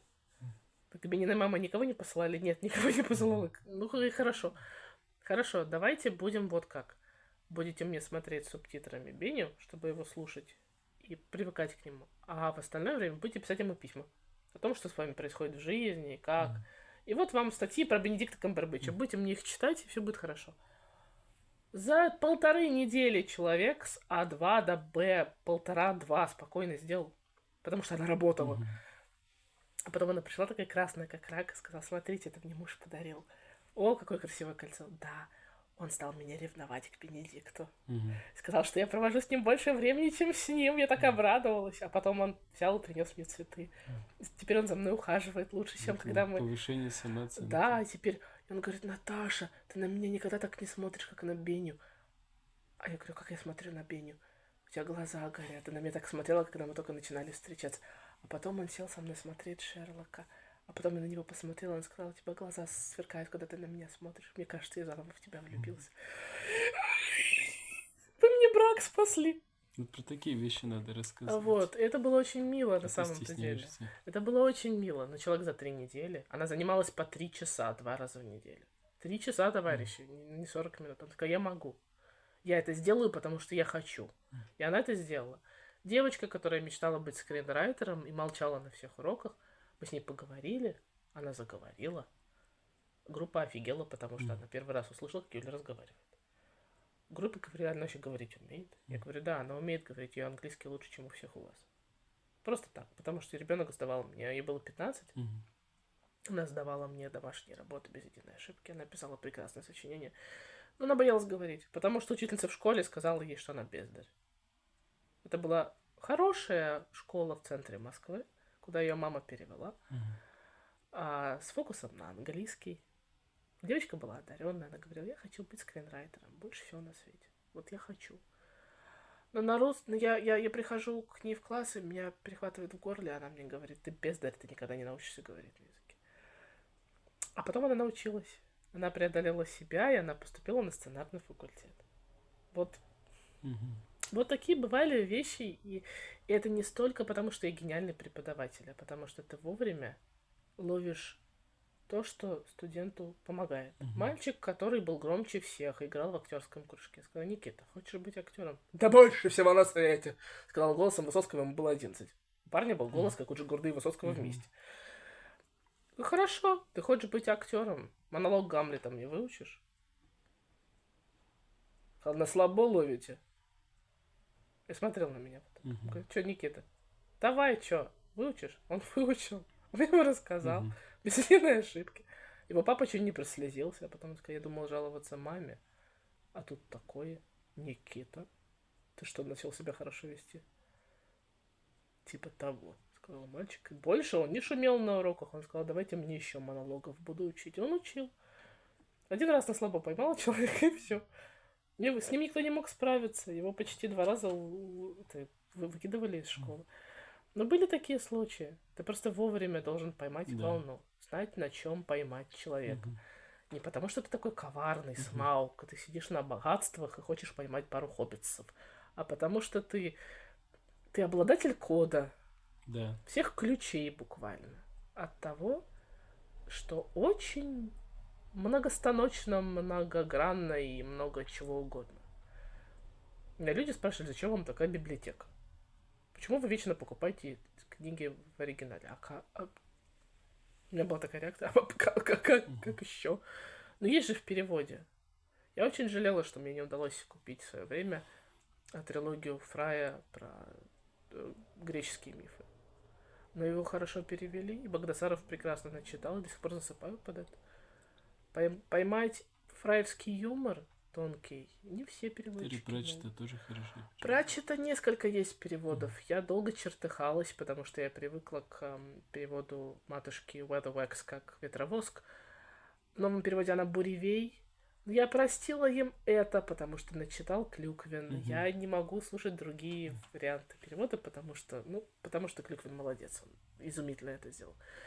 Гейман та же история. Поймать Геймана хорошо и качественно может только тот переводчик, который вибрирует на той же частоте. Ты не можешь перевести Геймана чисто автоматически. Есть писатели, которых ты не можешь просто вот перевести word for word, что называется. Ты должен это понять и провибрировать, и чтобы и музыку эту уловить. Это тяжело. Ты можешь научиться писать как Чак Паланик. Ничего сложного в этом нет. Ты можешь научиться писать как даже как Оскар Уайлд. Правда, тебе для этого придется впитать весь викторианский момент. Ты можешь научиться писать как Агата Кристи. Там тоже нет ничего сложного. Там только нужен распланированный сюжет и понимание того, как пользоваться языком. Единственное, что ты не можешь сделать, потому что я не могу этому научить, честно. Я не могу научить писать как Нил Гейман, потому что для меня это вершина, которая... У него есть собственный мастер-класс, на котором он это учит. Да, но он не учит писать как он учит как быть писателем. И тут главный совет — читать, Да. а потом второй совет — писать. Мгм. Иначе это иначе не получится. Зачем тебе читать, иначе ты не поймешь, как это делали другие, Но как это когда у стоит него делать. спрашивали, как научиться писать так, как вы пишете, он спросил: а зачем вам писать так, как я? Вы же другой Вы же это человек. вы. Вы же пишите, как вы. У вас есть своя фишка. Зачем перенимать чужой, если можно Правильно? Вот найти свой он стиль? всю жизнь дружил с Терри Пратчеттом. Ему когда спросили, как Терри писал, как Терри писал, он злился. М. Он злился, он был такой злой. Мгм. Любая социальная реформа, которая была неправильной, любое выступление там, не знаю, в Политиков, правительстве, он злился. Он злился на реальность так, что он писал. Мгм. Простите. Вот оно, старое дает себе знать. Старые раны. Учительское горло М. плюс ковид 3 раза. Проклятые рудники. Ужас. Но ты можешь писать как Виктор Гюго, но зачем? Можно писать как Эрик Эммануэль Шмидт. Или я не знаю, как бишь его зовут? Этого. Вербер, например. Мгм. Но это же будут они, это же Да. будешь не ты. Ничего нет сложного в том, чтобы писать как-то. Можно использовать те же приемы. Никто не побьет Оскара Уайлда. Понятное дело. Никто не напишет, как Конан Дойл. А можно проанализировать и использовать приемы. Кто-то пытался Как Толкин тоже Кто-то нельзя. пытался писать как Диккенс, чтобы закончить тот роман, который Диккенс. Тайна Двинантруда. Да. Но не у всех получилось. Медиокритис, знаешь, Хорошо, что такой... Пушкина да. никто не пытается закончить. Пытаются писать как. Да. Но ты не можешь писать как Пушкин. Пушкин умер. Да. Он не может тебя научить. Надо чувствовать как Пушкин. А для этого нужно быть чужим. Проблема Пушкина и Лермонтова в том, то есть их проблематика в том, что они чужие, они чувствовали себя чужими. Никто не говорил «я русский». Говорили с русской душой, это другое. Но у Пушкина была эфиопская наследственность, а у Лермонтова был шотландский романтизм, смешанный с шотландским отчаянием, который накладывался, разумеется, на русскую душу. Что, в общем, летальная смесь, если подумать. Байрон, который чувствовал себя чужим, по большей части, он использовал это как оружие. Но он чувствовал себя чужим по многим характеристикам. Он чувствовал себя изгоем, потому что у него была из-за дисплазии увечная нога. Для этого он плавал, вырабатывал свою походку, занимался боксом. Он чувствовал себя чужим среди англичан, потому что он был шотландец, и все это прекрасно знали. У него было наследственное место в палате лордов, но он был беден, как церковная мышь, потому что его отец был, в общем-то, должник и вел беспутный образ жизни, и от отца ему достались руины Ньюстедского аббатства. Все, что сделал Байрон, он сделал сам. Это было не то, что ему принесли на блюдечке с голубой каемочкой. У него была страшная мать, и он столкнулся с абьюзом от гувернантки, будучи совсем ребенком. Нет ничего удивительного в том, что его отношения складывались так, как они складывались. Он был травмированный мальчик. По многим параметрам травмированный. И он летел навстречу смерти, как тот же Лермонтов, абсолютно, который тоже чувствовал себя чужим. Он страдал из-за маленького роста, из-за своего сарказма, из-за своего едкого чувства юмора. Из-за того, что он напарывался на ссоры. Но он, как и Байрон, искал смерти постоянно. Поэтому, когда вы говорите о том, что там все просто, это не все просто. Всегда есть травма, которая работает за поэта или за писателя, и это самое главное. У Стивена Кинга есть свои травмы. Это не просто блажь фантазии или что-то еще. У всех есть травмы. Писатель всегда травмирован. Но это не значит, что писатель должен страдать. И если вы вдруг зайдете на Substack, который я очень рекомендую, просто потому что такое обилие таланта, которое я там встретила, я не встречала до этого вообще. Это пишущие люди обо всем. Но не так, как у нас это делают блогеры. Сегодня я собрал 2 килограмма картошки. Прекрасно. Замечательная статья вышла. Очень интересно было читать. Особенно, если я в картошке не бум-бум. Если ты пишешь 2 строчки, ты не блогер. Блогеры пишут о том, что наболело. Блогеры пишут о том, что надо помнить, или о той сфере, где надо давать советы. Большие тексты пишут Да. блогеры. Это много букв. Но по-английски, так же, как и по-русски, ты не можешь считаться блогером, если ты не пишешь постоянно. Если ты не пишешь, ты много теряешь, в общем-то. Как только ты учишься структурировать собственную речь в письме, ты замечаешь, как меняется речь, как это, произносимая речь, в общем-то. И это все такие фишки, которые ты способен осознать только при условии постоянной работы с языком. Поэтому я никогда не говорю, что я преподаватель. Преподаватель — это тот, кто работает по чужой программе, ну или по своей программе, постоянно. Это такой вот методист. Он без этого, преподаватель без методологии не работает, к сожалению. Я не верю в 3-дневные бесплатные вебинары, в которых вас научат говорить по-английски без ошибок. Вам дадут список фраз, вам дадут 3 грамматических правила и скажут «Here you go, you know English». Нет, это так не работает. Ты же не говоришь, что ты знаешь русский после того, как ты выучил алфавит. Это немножко больше. Ребенок не говорит, о ребенке не говорят, что он научился говорить, если он выучил 2 буквы, правильно? Мы живем в таком мире, в котором люди очень хотят сразу получить результат. Они Но- не понимают, что какого-то результата можно добиться, если ты получаешь удовольствие от процесса. Когда ты так думаешь, ты, в общем-то, забываешь о том, что и ты сам на своем родном языке не сразу выучился разговаривать. Нельзя с наскоку выучить никакой язык. Русский вообще считается исторически одним из самых сложных языков. Потому что он полон архаизмов, у него страшная грамматика. А еще есть куча правил и куча исключений из них. И это просто ужасно. Как пишется переносится, как в том старом сюжете, как пишется переносится. Что? Спрашивает один студент у другого, да? Как китаец спросил у южноафриканского студента, как пишется переносится? Что? Что действительно, переносится как переносится или переносится, или тся и тся, или я не знаю, эти, что там, где у кого куда пошел. Пшеница колосится. Да, продавщица. Да. Ужас. Это язык, в котором черт ногу сломит, и еще и порадуется, если одну ногу. Может, еще и рога пообломать. И мы учимся этому языку с того момента, как нам говорят, это буква А в детстве. А, арбуз, Б, барашек. А потом идет школа, детский сад, потом школа. Все на фоне Пушкина происходит обычно. Сад, школа. Не спать, коллега. Да. Институт. И ты даже после этого ты не можешь сказать, что ты знаешь русский. Я не знаю русского. Я уже вообще не уверена, что это русский. Пушкин бы ни черта не понял уже. Он бы сказал, о боже, и ушел страдать куда-нибудь. Достоевский бы сказал, господи, я пойду возьму топор. Родя, дай топор! Это же невозможно просто. Сонечка, неси мармелад, и Родя, дай топор. И, братаны, поддержите меня, что-то мне нехорошо. Дворы, колодцы, комнаты, гробы.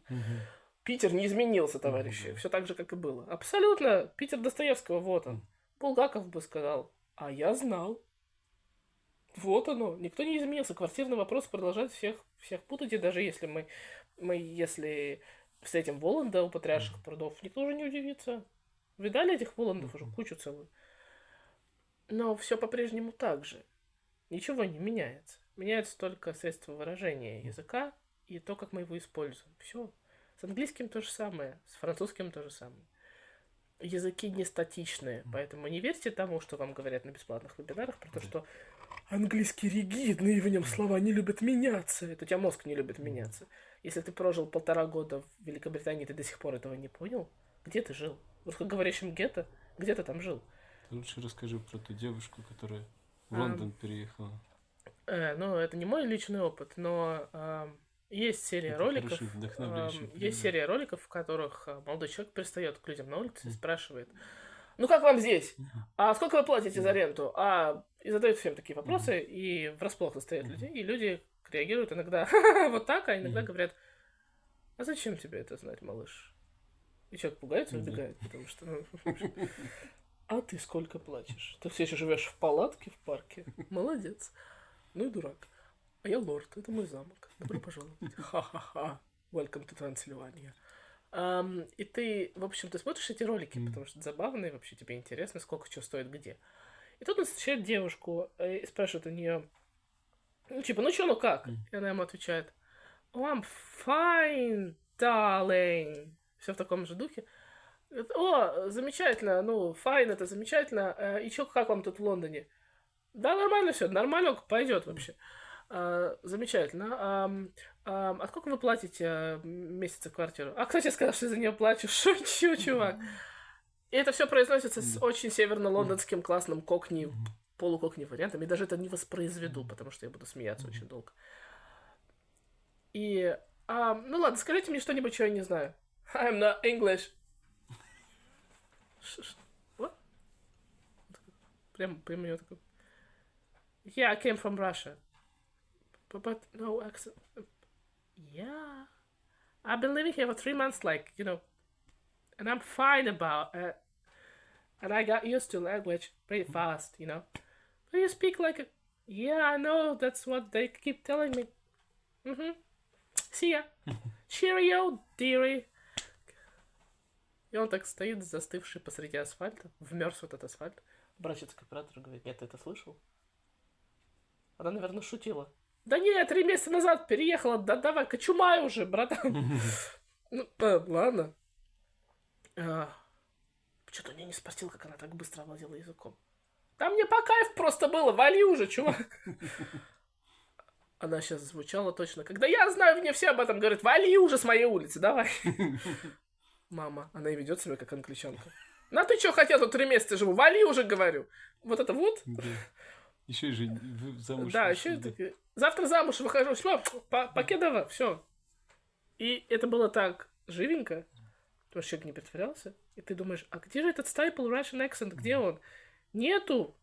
Человек влился в среду настолько, что она просто на него наделась, как костюмчик. Да. Это называется мотивация. Это называется интеграция. Полная. И это не тот вариант, когда русские приезжают куда-то жить, и все сразу понимают, что он русский. Потому что вот... We've been sitting here for 15 minutes. Да.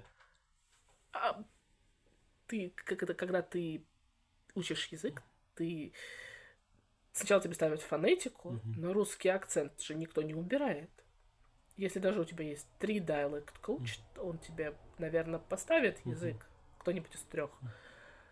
Но первое, что он тебе скажет, you're Russian, а? Yeah.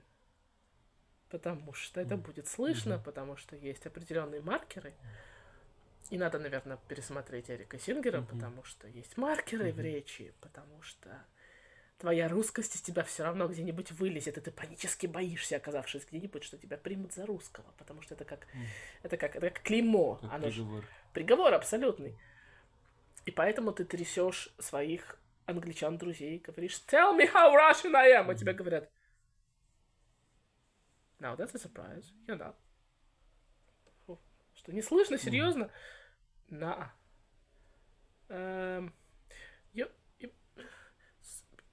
No, not Russian. You sound like an English person who's lived in America and then moved to Australia and then moved back and doesn't quite know who he is, she is, it is, whatever. But, or, no, I don't detect Russian here. Okay. Хорошо. Вот они, часы просмотра QI, сериалов в оригинале и того, что я постоянно слушаю что-нибудь на английском языке. Когда ты что-то пишешь по-английски, ты же тоже это все в голове проговариваешь разными голосами. Я использую, для того, чтобы выяснить, есть ошибки или нет, я использую старую добрую методику. Ты пишешь, читаешь глазками, а потом читаешь себе вслух. Если ты читаешь кому-то, ты заметишь ошибки. Да. И это здорово. Поэтому я тоже тебе читаю то, что пишу. Это первые 2 редакции, это саморедакция. Потом ты даешь читать это человеку, который этого не читал, и он говорит тебе, воу, я как Диккенса прочитал, классно. Хорошо. Для этого тебе нужна аудитория, которая тебя читает. Есть бета-ридеры, альфа-ридеры и все остальное. Мои альфа-ридеры куда-то слиняли, кстати. Дэниел куда-то смотал, кто-то еще куда-то уехал. И, в общем, ты не можешь их судить за то, что они тебя бросили. Они сами писатели, они сами пишут. Ну, что ты подписывался тогда, если ты решил, что ты слиняешь посреди процесса? Но это очень ответственная штука, писать на языке, особенно если ты выбираешь определенную эпоху. Это очень ответственно, потому что Большой сюрприз состоит в том, что не могут они в викторианском времени разговаривать Как нынешние жители. как нынешние. Это допустимо только если твой рассказчик... Да. Попаданец. Нет. Если он видел все эти эпохи в разрезе. Например, он вампир. Ты даешь ему карт-бланш. Ты даешь ему такой инструмент. Его бессмертие — это то, что позволяет ему говорить на любом варианте языка, даже если он начал свою жизнь в елизаветинское время. Он быстро выучился говорить иначе. У него проскальзывают разные цитаты из тех, кто ему когда-то нравился, возможно. Но он говорит с современной аудиторией, поэтому он говорит на ее языке. Да. Но когда он передает монологи и диалоги, и когда он рассказывает сам по себе, Он говорит языком того он времени. говорит языком викторианского периода. И это тренируется. Ты не можешь просто взять и скопировать монолог из Диккенса. Это будет монолог из Диккенса.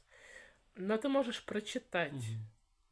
Ты можешь почитать прессу того времени. Это все есть онлайн. Для этого не надо ехать в Лондон, трясти англичан и кричать: покажите мне. Есть Диккенс, есть Оскар Уайлд, есть Конан Дойл, есть Энн Рэдклифф, есть сестры Бронте, если нужен чуть Такое подальше. необходимое исследование, которое нужно делать, когда ты что-то пишешь. Ты не можешь иначе, просто иначе это будет неправильно, иначе будет как то, что можно встретить на Литрес время от времени. Сейчас мой голос превратится в ядовитый шепот, потому что когда я больше 10 лет, в общем-то, занимаюсь викторианской темой, были еще Тюдоры, там своя кушать хочется. Монстр из Хангри. Когда ты занимаешься 10 лет с плюсом одной и той же темой, ты и то понимаешь, что ты ее не до конца изучил, потому что не можешь ты сейчас добраться в Национальную библиотеку или там в Оксфорд, в Бодлианскую библиотеку, я не знаю, Британский музей или еще любой другой музей. Ты можешь располагать только тем, чем ты можешь располагать. Это онлайн или книги, которые ты успел купить.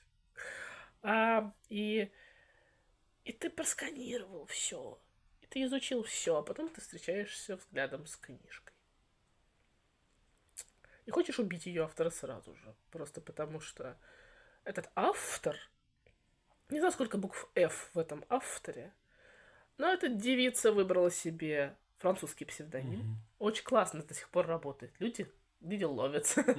Элементарно. Назвала эту книгу там как-то 888 или что-то еще. Да. Для тех, кто не в курсе, это тот самый год, когда в Лондоне орудовал Джек Потрошитель. Которого не было на самом деле, как Джека Потрошителя. Его звали как-то иначе. Но никто об этом не знает. В общем, я не могу это пересказывать, потому что это святотатство на всех уровнях. Это жуть и мрак. Полное наплевательство на исторический контекст. А люди... Да, это русскоязычная книжка, на всякий случай. Люди разговаривают как... как жители поместных деревень. Где-то там.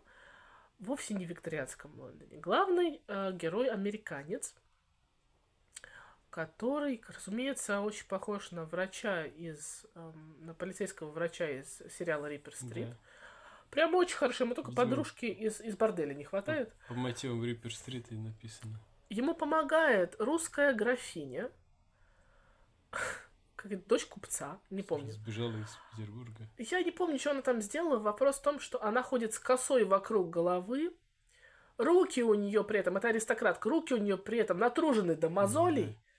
И она дочь богатого человека. Сбежала из Петербурга она от еврейских погромов, которые были в других городах. Я не помню точно, но она ему в сентябре 888 года предлагает прогуляться по улицам Лондона в Уайтчепеле ночью. Она, случайно, не Джек Потрошитель, это дама со страшными руками. Даже Эберлайна по-другому зовут. Эберлайн, который лорд Эберлайн, он мерзавец, он купил себе место в полиции, по-моему. И у него есть злобный близнец или хороший близнец. В общем, это как в скетче Роуэна Аткинсона «Pink Tights and Plenty of Props», в котором он играет королей, Герольдов и всех остальных.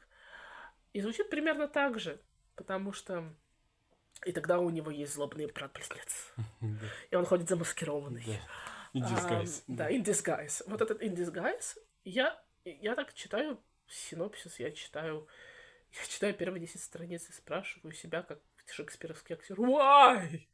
Потому что другого у меня челюсть отваливается. Зачем человек вообще за такую тему берется, если совсем в этом не разбирается? У нее есть французский псевдоним. I don't, Теофиль Готье. obviously. Как-то так, ЖБЛ Готье, я не Да, помню. да. В общем, ЖБЛ, оно вот и видно. Как там тебя Готье не назови, в общем, ЖБЛ, оно вылезает. Да. Жобыли же, Мгм. видимо, не знаю, или жобыли же, не знаю. А нигде ничего нет. Именно нигде. Но книжка лежит. Мгм. А, Еще и рекламируется активно везде. Обложка нарисована нейросетью, но это ладно. Сейчас все нарисовано нейросетью. Возможно, и роман писала нейросеть. Я так прихожу к тому. Я мысли, надеюсь, что нейросеть могла и получше написать. Если но туда правильные данные но- загрузить. я не выдержала настолько, что я даже долго ругалась на сабстеке. И люди сказали, да как так-то вообще святотатство какое? Не потому что я пишу в том же времени, а потому что, ну, ты же пишешь об исторической эпохе, ты упоминаешь реальных людей. У тебя хоть капля уважения есть? Он не был лордом. Фредерик Аберлайн не был лордом. Он мне даже там... Он был простым парнем из Дорсета, сыном часовщика, который проработал часовщиком какое-то время, а потом пошел служить в полицию, потому что там лучше платили. И он поднялся до старшего инспектора, и он сделал это сам. И он был мастером перевоплощений и легко копировал акценты. Его первая жена умерла от чехотки, и он долго переживал, только работа его вытащила. Потом он счастливо женился на девушке, которую случайно спас от грабителей. И который случайно, по-джентльменски отдал свой билет в театр. И это была сумасшедшая романтичная история. И они прожили вместе, не имея детей, к сожалению, но они прожили вместе 40 лет. И это было прекрасно. И Фредерик Джордж Эберлайн никогда не был лордом, и он никогда не занимался оккультизмом. И не было у него злобного брата-близнеца, или хорошего брата-близнеца, или трезнеца, я не знаю. А там у нее там то ли Генри, то ли Ричард. Это вообще, то есть, это и еще плюс к тому, это хвалят за правдивый исторический нарратив. Да там этого исторического нарратива, как у меня на книжной полке, где сказки стоят. Самое страшное, что когда заходишь в книжный магазин и смотришь художественную литературу, историческую, которая или с претензией на историчность, она все такая. Да, к сожалению. Такое качество. Но когда мне начинают спрашивать, как ты так почему у тебя такие большие перерывы между главами? Я публикую поглавно роман. Да, у меня там 15 глава из 20. Все остальные в набросках. Но да, бывают перерывы в месяц, бывают перерывы в 2-3 недели, в 5 недель. Для меня это трагедия, потому что я не могу сразу сесть и набрать весь текст. Но это по 6 тысяч слов, по 8 тысяч слов главы. Я говорю, как я могу делать это чаще, да, не потому что у меня 3 детей, и тут еще работа, и дом, который все время стоит на ушах, а потому что если я пишу про Лондон того времени, мне нужно проверить все от погодных условий до того, как улицы назывались, и проверить еще биографии людей, которые имеют к этому отношение, и сопоставить все. И Там фактически по дням все расписано. Ну, не совсем по дням, но там 95% действующих лиц это настоящие люди. Я же не могу варварски обходиться с биографиями просто потому, что мне хочется, чтобы они были в определенный момент вот там. И да, это сюжет имеет отношение к человеку, которого реперологи любят обсуждать. Реперологи такие люди, которые грезят Джеком Потрошителем. Вот. А они любят... все равно, кто был его жертвами, да. Абсолютно. Зато они ищут его. Но это тенденция общая, к сожалению, для ситуации в криминалистике маньяк-жертва. Маньяк — это герой, черный, темный, ужасный, но жертвы — это просто casualty. Да. А, к сожалению, это то, о чем говорят и сейчас, если посмотреть нынешние документалки по теме. Мы говорим все время о мотивации маньяка, о мотивации убийцы. Мы не говорим о том, что на самом деле все жертвы были людьми, у них были абсолютно разные истории. И только недавно это новая волна профессионалов, которые работают с этой областью, и криминалисты, и криминологи, они все говорят о том, что надо больше уделять внимание виктимологии, потому что в итоге она дает ответы на вопросы. Но мы не можем идти по следам викторианской полиции, которая очень много обобщала. И потом мы знаем о многих делах того периода из прессы. Викторианская пресса — это безжалостная, кровожадная субстанция. Она тогда только стала зарождаться. Сенсация была намного важнее, чем правда. И поэтому большая часть того, что мы знаем о Джеке Потрошителе, это пропаганда, это вымысел прессы. И об этом тоже надо думать. И постоянно помнить о том, что большая часть того, что мы знаем о викторианском периоде, кстати, это тоже журналисты постарались. И историки, которые работали в последние 20 лет, они очень много сделали для того, чтобы очистить исторический нарратив от влияния прессы. Это сложно, потому что эта пресса как большой осьминог. Она очень любит. Ну, здесь история этого Тут то же региона это самое. еще предстоит сделать. Тут то же самое. Но ты не можешь... Слушай, чем мы про викторианство? Когда мы работали с темой Тевтонского ордена, была та же самая ситуевина.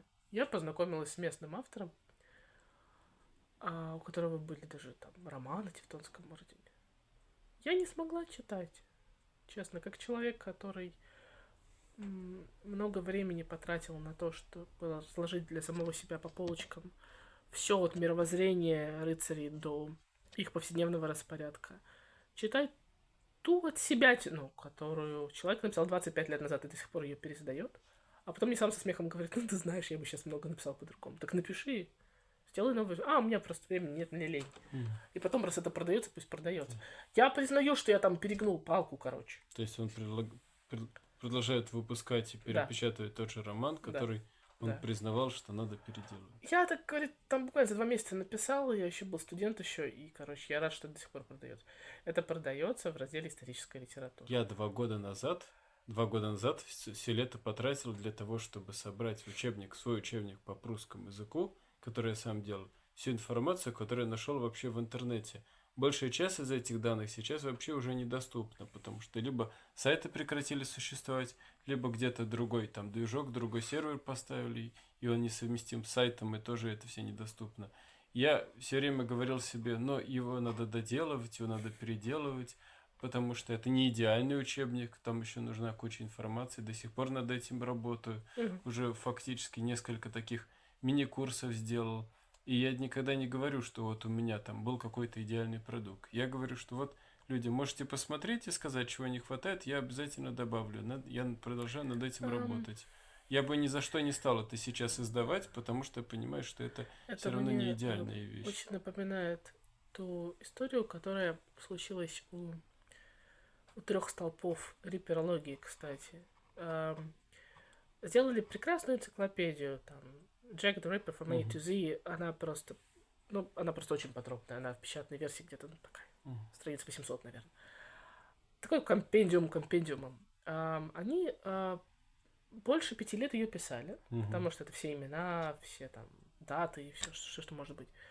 Потому что люди все время задают одни и те же вопросы, они решили, мы настроим, как-нибудь сделаем энциклопедию. Они сделали энциклопедию, 5 лет они ее писали, 1,5 года они корректировали, потому что отправили первый экземпляр в издательство, из издательства пришли редакторские правки. Потом они пустили это по тестовой аудитории. Тестовая аудитория нашла еще ляпы. 800 страниц, это тяжело, в общем-то. Сказали, добавьте вот это. Еще 1,5 года. И потом, когда выпустилась электронная версия, они написали второе предисловие о том, что они очень рады, что появилась электронная версия, но мы 3 года потратили на то, чтобы откорректировать печатную. Теперь мы осознаем, что раз она получит более широкое обращение, то, разумеется, мы будем рады, если вы найдете там несоответствие или решите, что надо что-то добавить. Вот наши адреса, вот наши контакты. Пожалуйста, потому что мы живые люди. В процессе мы немножко отвлекались, и мы... потому что мы живые люди. И, разумеется, это огромный объем информации. И мы понимаем, что свежие взгляды у каждого из нас разные. И у вас тоже разные. Поэтому, пожалуйста, ребята, не стесняйтесь, пишите. Мартину, пишите там, Джорджу, пишите Джону. Неважно. В общем, пишите нам. Кому угодно. Пишите нашим агентам. Доставайте наших агентов. Из-под земли доставайте, если надо будет. Плохая шутка. Но, в общем... Поработайте с нами над этим, потому что мы все живые люди, да, и мы, в общем, мы могли что-то пропустить. Если вам кажется, что что-то некорректно, пишите. Мгм. Если кажется, что не хватает запятой, пишите. Мы хотим, чтобы это было правильно сделано. Но мы допускаем, что мы живые люди, нас всего трое. Втроем нельзя закрыть всю эту историческую программу. И люди писали, и она постоянно пополнялась, происходили переиздания этого всего. Если бы все так подходили к своему делу, наверное, мир вертелся бы как-то получше. Но, к сожалению, с историческими романами обычно всегда как? Ты берешь, ты понимаешь, что там есть фон, на котором все это Мгм. происходит, и есть побочный, как бы сказать, побочный сюжет. То есть это твой главный сюжет, но он происходит на фоне чего-либо. И этот фон, он не важен, у тебя же есть главный сюжет. И там могут быть ляпы, и там Мгм. могут быть все что угодно. Но это не будет считаться историческим романом. Это будет считаться романом, который происходил на фоне каких-то там событий. Или это получится любовный роман, вообще-то, по большому счету. Так пишут любовные романы маститые авторы. Они берут героев, перемещают их из параллель в параллель, из время в время, добавляют там, не знаю, шотландский вереск вот тут, килт вот здесь, и упоминают этого имя короля, который тогда правил. И все. А Мгм. дальше можно просто изощряться, и получится полный бред. Но мы же не пишем любовные романы. То есть это я все к тому. Культурно-исторический, социолингвистический код существует. Мгм. Ты не можешь бездумно обращаться с фактами. Иначе это будет как корова на льду. Это будет как ребенок, который в 3 года решил написать энциклопедию или словарь Брогауза и Ефрона. Чтобы окунуться в этот код, что на самом деле нужно прежде всего? Читать нужно. Нужно захотеть. Захотеть Вот видишь, посмотреть на по-разному. другую жизнь. Да, ты начнешь читать, ты начнешь слушать, ты начнешь проникаться в это, когда ты поймешь, что помимо твоей повседневной жизни, помимо того, что окружает тебя, есть еще что-то. Да. Вот именно когда ты это осознаешь, что есть еще огромный мир вокруг. И не только мир не ограничивается твоей работой, твоим домом, твоей улицей, на которой ты живешь. Есть огромный мир вокруг. И когда до тебя это доходит, и ты понимаешь, что ты в состоянии не только это все увидеть, ты можешь в этом мире жить полноценной жизнью и не ограничивать себя рамками там, одной страны, одного языка, одной культуры, а расширять свои горизонты, то и Ам, сознание тоже Я сейчас меняется. вспомнил, как мы И ты смотрели, понимаешь, насколько зависит много от тебя. Two Broke Girls. Да.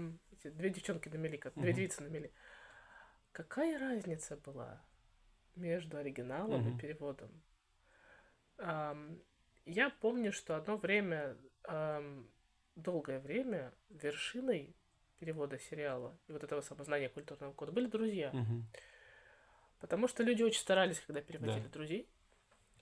Друзья были вообще порталом Мгм. в иную жизнь абсолютно. Это Америка, там свои отсылки, свои какие-то намеки, Мгм. все свое. И в переводе ты замечаешь, что в переводе, в общем-то, теряются моменты, потому что иногда очень долго объяснять, что там они Мгм. имели в виду. И люди обыгрывают это по-своему, Да. ссылаясь на свои моменты. Когда ты смотришь в оригинале, не зная кода, самый частый вопрос, Да. который ты задаешь, что? Это что он Что они сказал? имели в виду? Да, что он имел в виду? Поэтому так много языковых курсов основано на друзьях. Это как там была цитата. How do you do? I do Ракелли. Ну, да, Да. но это же был итальянец. Да. Да, итальянец. Это тоже обыграли. Нора Бинго. Монополи, Да, Нора да, да, Бинго, да. Айду Ракелли. Прекрасно. Паоло был чудесным Да. этим героем, но это ты не переведешь по-русски нормально. Мгм. Или как было в «Поющих под дождем». Look at it this way. What do you got? You got fame, you got fans, you got money. What do I got? I gotta get out of here. Мгм. Да. Все. То есть, вот тут, и ты так думаешь, как я это переведу? То есть, ты же не скажешь, тебе нужно, Убраться отсюда. да, то есть, тебе нужна слава, тебе нужно... Нет. Потому что у тебя есть, они перевели так, у тебя есть слава, у тебя есть все, там, деньги, у меня есть желание убраться отсюда. Мгм. Ну, вот, Да. это самый точный вариант, который Мгм. возможен в данной ситуации. Перевести это обратным путем каким-то, например, там, У тебя нет нужды ни в чем, а у Мгм. меня есть нужда убраться. Да. Ну, как-нибудь. Ну, это тоже странно звучит.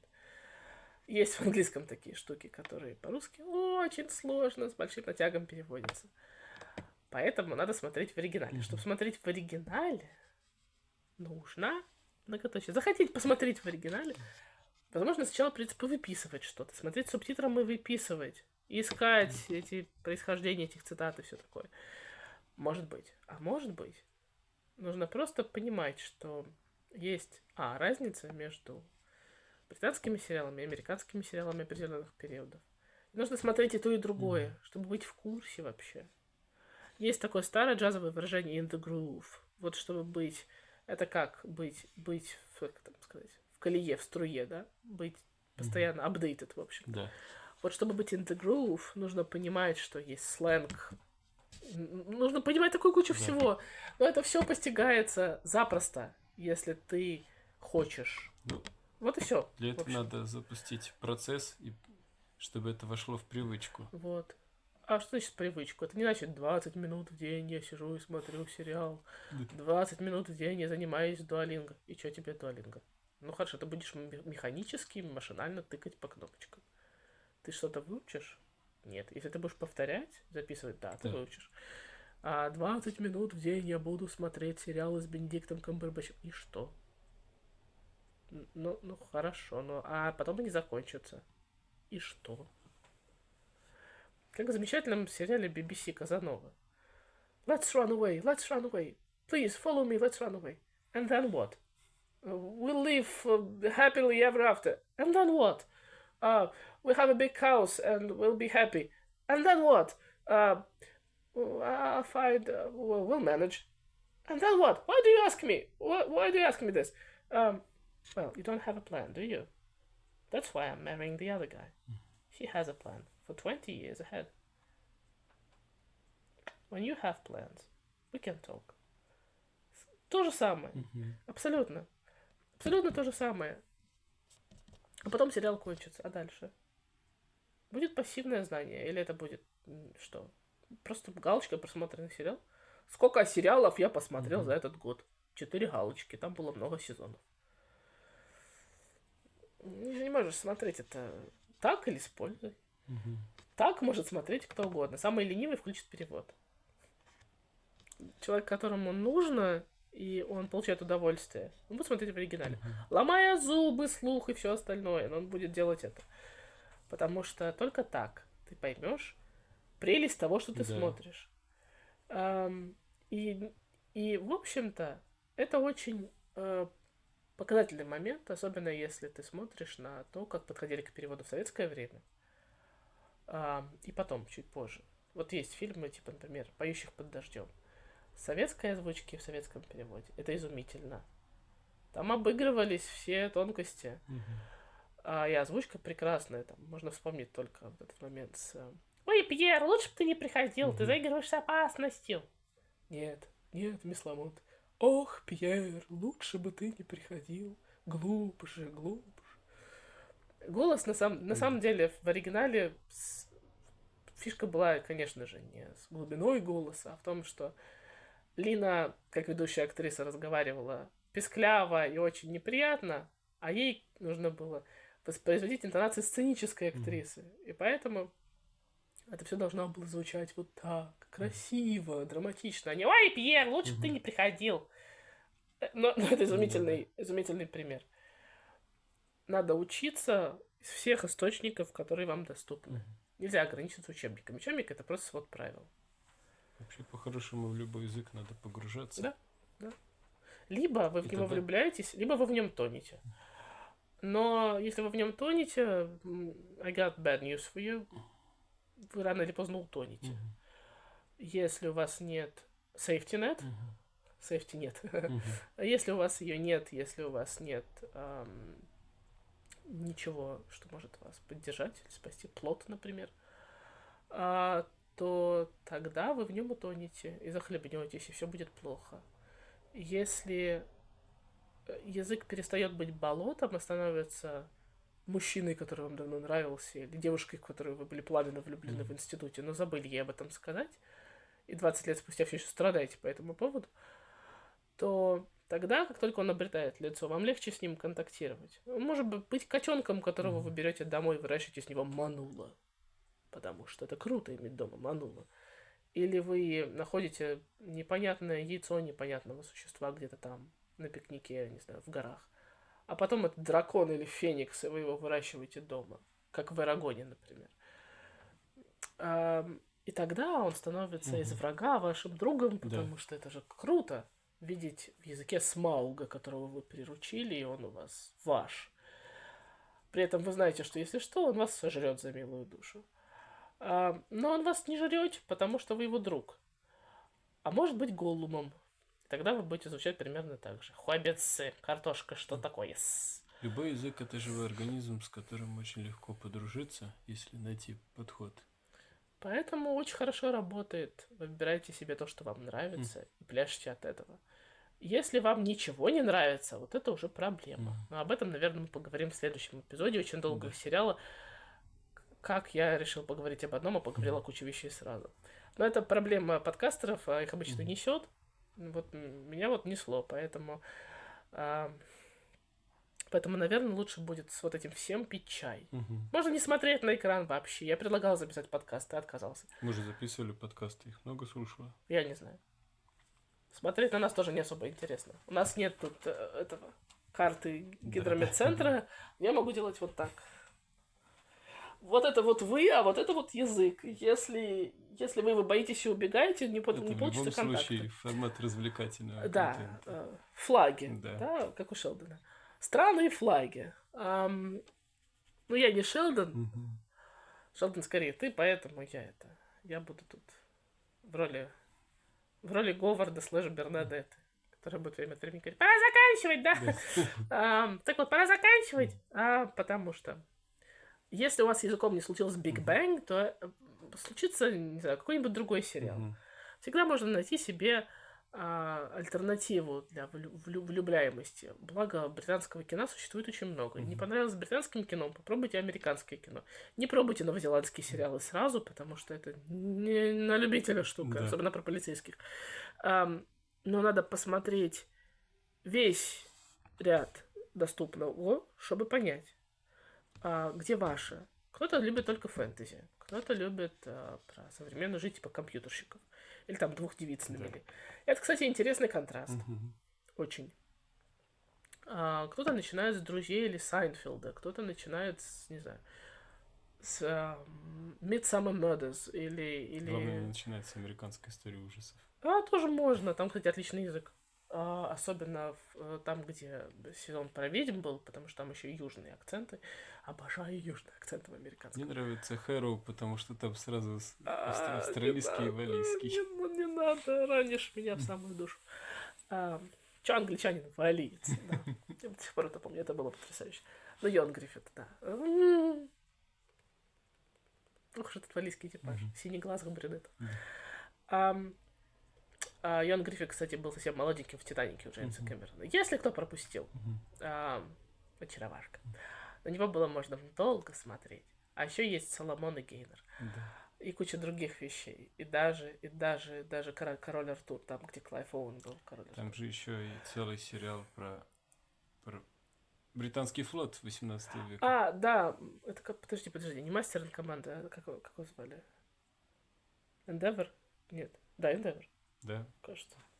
Их было очень много. Для любителей историзма есть Пол Дарк.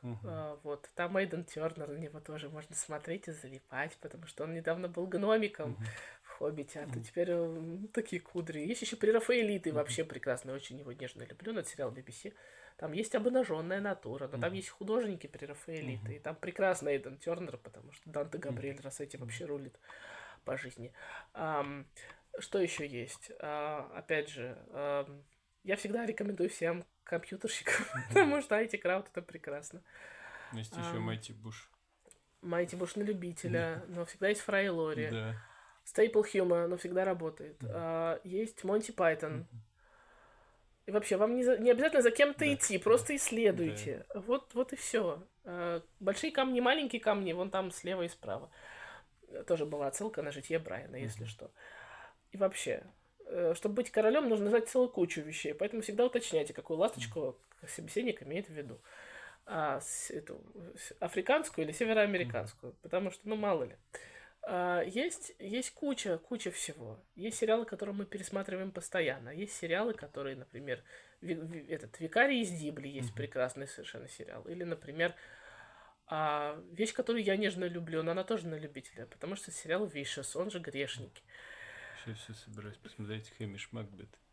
Там всё да, но это все очень шотландское, Да-да. да. Ой, Скотиш, Да. very much. Есть «Доктор Кто», Да. пожалуйста, есть «Торчвуд». Да чего там только нет, господи. Британцы наизгалялись настолько сериалов, что там уже просто черт ногу сломал обе И две. американцы пытаются переплюнуть. Среди американских сериалов есть очаровательные сериалы, их тоже нужно прям поискать. Но они все играют на национальном коде, на культурном коде. Из последнего вон было Боб Абишолу прекрасный был. И Two Broke Girls мне очень понравилось, потому что Макс, она немножко я все-таки. Очень-очень похоже. Очень похоже на кучу жизненных ситуаций, которые все Да проходили. вы внешне похожи. Да куда мне? У меня нет такого бюста. И лошади у меня нет. Зато у меня есть Кэролайн. Привет, Кэролайн. Есть очень много разных штук, которые можно для себя найти. Любите Беню Камбербэтча, да посмотрите Шерлока еще раз и расслабьтесь, потому что от этого голоса можно взлететь, если захотите. Правда, мой типаж все равно Рикман больше. Ну, смотрите старый... Стрэндж. Ой, ну Доктор Стрэндж. Что там Доктор Стрэндж? Он же тоже с летающим плащом, который летал сам по себе. Есть Шерлок Холмс в разных вариантах. Есть, в конце концов, Агата Кристи. Есть Пуаро Агата Кристи. Есть Мисс Марпл Агата Кристи. Есть новый вариант Пуаро Кеннета Брана. Есть вообще фильмы Кеннета Брана. Есть шекспировское кино. Да господи, там так много всего. Лишь бы у меня было свободное время. Хочу еще. Ты еще Тюдоров и Чужестранку не назвала. Тюдоры плохи с исторической костюмной точки зрения, но зато Джонатан Рис Майерс. Ну, всегда есть плюс. Гормингаст есть для любителей темного фэнтези. Там так много всего. Это все можно легко упустить. В этом вся проблема. Можно это упустить, если концентрироваться только на учебниках и разговорниках из книжек для путешественников. То есть how do I get to Buckingham Palace? Nobody talks like that. What? I don't understand you because I don't speak English. Вот. Вот тут мы натыкаемся на obstacle. И получается очень плохо. Вот. Есть чудесные эти стендап комедианс, которые типа Майкла Макентайра. Silent Letterday. Поищите Silent Letterday, это прекрасно.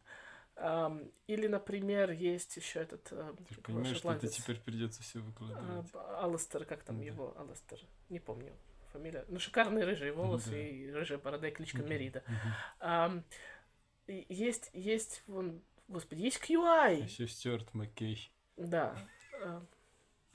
Он ирландец. Наполовину. Всегда есть надежда. Всегда есть надежда. Есть прекрасный, как бишь его, Крис Барнетт. Есть еще Чудесный совершенно. Blackadder. Ой, ну... Да. Lights on, but nobody's home. Да. Прекрасные есть вещи, короче, ребята. Вы упускаете очень много. Это мы только перечислили то, на чем мы сами выросли. Ну, какой выросли? Вот не надо преувеличивать. Это был абсолютно сознательный... во взрослом возрасте, между прочим. Мы на этом не росли. Я росла на «Лабиринте» и мультиках Диснея. Не стыжусь этого. Да, еще на «Желтой подводной лодке». Ну, в общем, смысл. Смысл в том, что всегда можно найти. Я помню, как я копировала произношение Эмбы Томпсон и Алана Рикмана. Я это помню. Но я поняла еще тогда, что вариант Рикмана мне ближе, потому что голос... он не настолько женственен, как у Эммы Томпсон, поэтому бархатные переходы Рикмана мне всегда будут ближе. Так что я могу сказать, что я училась у Алана Рикмана. И на специфической мимике Рикмана тоже училась. Потом был Джереми Айронс. Но Джереми Айронс — это специфичный очень тембр, поэтому я до него еще не доросла. Зато я прекрасно понимаю, где мой комфортный пунктик в голосовом регистре. Это уже плюс. Есть много разных штук, которые могут помочь. Есть вот еще Стивен Фрай. Мгм. Есть Стивен Фрай, если вы не любите еще Стивена Фрая, у вас еще есть время его полюбить. Геймана любят не все, согласна. Но не любить Стивена Фрая, если ты хочешь полюбить язык, это такое преступление, что я даже разговаривать с вами не буду, если вы его не полюбите. Правда, потому что, во-первых, это National Treasure, оно понятно, это уже сэр Стивен Фрай, наконец-таки, дождались. И это человек, обладающий невероятным багажом знаний и плюс к тому прекрасным чувством юмора. И он классный со всех сторон. И муж у него симпатичный. И он поэтому тоже классный, в общем. И это я говорю как человек, который еще к тому же занимался историей ЛГБТ до сих пор. В викторианское время это было навалом, это мое любимое время. И для этого сообщества Стивен Фрай царь и бог. Потому что он очень много Икона, сделал. да. Это, ну, для меня это Как еще... Маккеллен. Да, и Дерек Джекоби заодно. Но для меня Фрай имеет большое личное значение, потому что если бы не его фильмы о депрессии, я бы, наверное, из своей, в то время, когда они мне попались, не вышла бы. То есть я до конца из нее и не вышла. Она как есть, так и есть. Но Фрай, у которого маниакальный депрессивный синдром самого, который чуть не покончил с собой, внезапно среди полного благополучия, это очень близкий по духу человек, который вытащил меня и продолжает вытаскивать. Как только мне становится плохо, я переслушиваю что-нибудь из Фрая. Он как-то заражает жаждой жить. И это очень-очень классно. Поэтому... А есть еще вот еще одна икона, есть Кристофер Ли. 8 языков, товарищи. 8 языков. Все абсолютно в идеале. Я говорю, британцы сумасшедшие. Либо сумасшедшие, либо гениальные. И это абсолютная правда. Потому что большая часть того, что реально изменило мир, вышла оттуда. Печалька, но правда. Или хорошо, и Нет, это правда. хорошо. Поэтому зацикленность на Великобритании простительно. И да, сегодня на мне не та футболка, определенно. У меня есть футболка с надписью Will Power. Вот И с она про британским Шекспира. флагом есть. Да. И с летчиками есть. И хватает только футболки с Тевтонским орденом, чтобы совсем эпатировать общественность. Для этого у тебя толстовки. Точняк, все нормально. Все тылы прикрыты. В общем, я могу долго говорить на эту тему, но это не так просто сломать сознание или переформулировать собственное сознание того, как с этим работать. Но это можно. Для этого надо захотеть. Да. Захотеть в своей жизни. Я не говорю, поменять. что я единственная гуру на горизонте, но... That is a question. Тебе всегда можно обратиться. Да, потому что я... Если у меня в жизни была большая, великая, светлая любовь, то это... Прости, ты этого не слышал. То это этот язык. И то это история долгая, и она не всегда была, знаете, там, Days of Wine and Roses, это не всегда было так. Это было больно, это было стрессово, но если бы не этот язык, черта с два у меня бы вообще что-то получилось. И да, папа проверял у меня домашние задания, сидел и проверял, как хорошо я выучила тексты. Сидел в кресле, вот так открыв учебник. Ненавидела я этот язык. До Битлз. И до мюзиклов. Ненавидела. Потому что, ну, в общем, столько стресса. Зато у нас дети любят. Больше стресса было только от французского в моей жизни. Но это мне не мешает его любить. Я могу быть в себе не уверена. В общении на французском. Это не значит, что я не могу переключаться с языка на язык. Могу. Но практики у меня на нем столько нет. Хотя у меня один из лучших друзей француз. Он меня подкалывает. Он говорит, что типа ты на себя нагоняешь. Твой французский лучше, чем мой английский. Говорит мне человек, пишущий на 2 языках. Лучше. Сейчас. Нет. Но вот опять же, педагогический момент. Мне сказали, что никогда вам его не выучить. И это сидит в голове. Это сидит, потому что это 5 лет обучения, это все французские экзамены и зачеты. И это нервный срыв перед каждым. И это... Чего только не было. Я тряслась перед госэкзаменом по французскому так, что папе пришлось вливать в меня успокоительное. Сказал, ты не понимаешь. Они не могут тебя зарубить на госэкзамене. Ты же их статистика. Они поставят себе галочку, что ты все, ты сдала госэкзамен. Ну, получишь ты 4. Я получила 4, да. Папа потом долго смеялся, он говорил, я тебе говорил, не поставить 4. Они не могут тебе поставить ниже, это для них будет минус, да. Поэтому, ну да, там были там тройки. Я помню, как в один из самых жутких моментов в моей жизни, когда мне поставили верхнюю границу тройки по... Или нижнюю границу, нет, верхняя граница тройки на каком-то экзамене по французскому. Меня утешал человек, который сейчас считается иноагентом. Это был Валерий Дмитриевич Соловей. В котором я врезалась на обстановке, я не летела в слезах из этого проклятого места. Я врезалась в кого-то очень высокого, всего в белом и в шляпе. Он сказал, деточка, что с вами случилось? Я сказала, так, стоп, еще раз. Что вы сказали, экзамен, француз, что?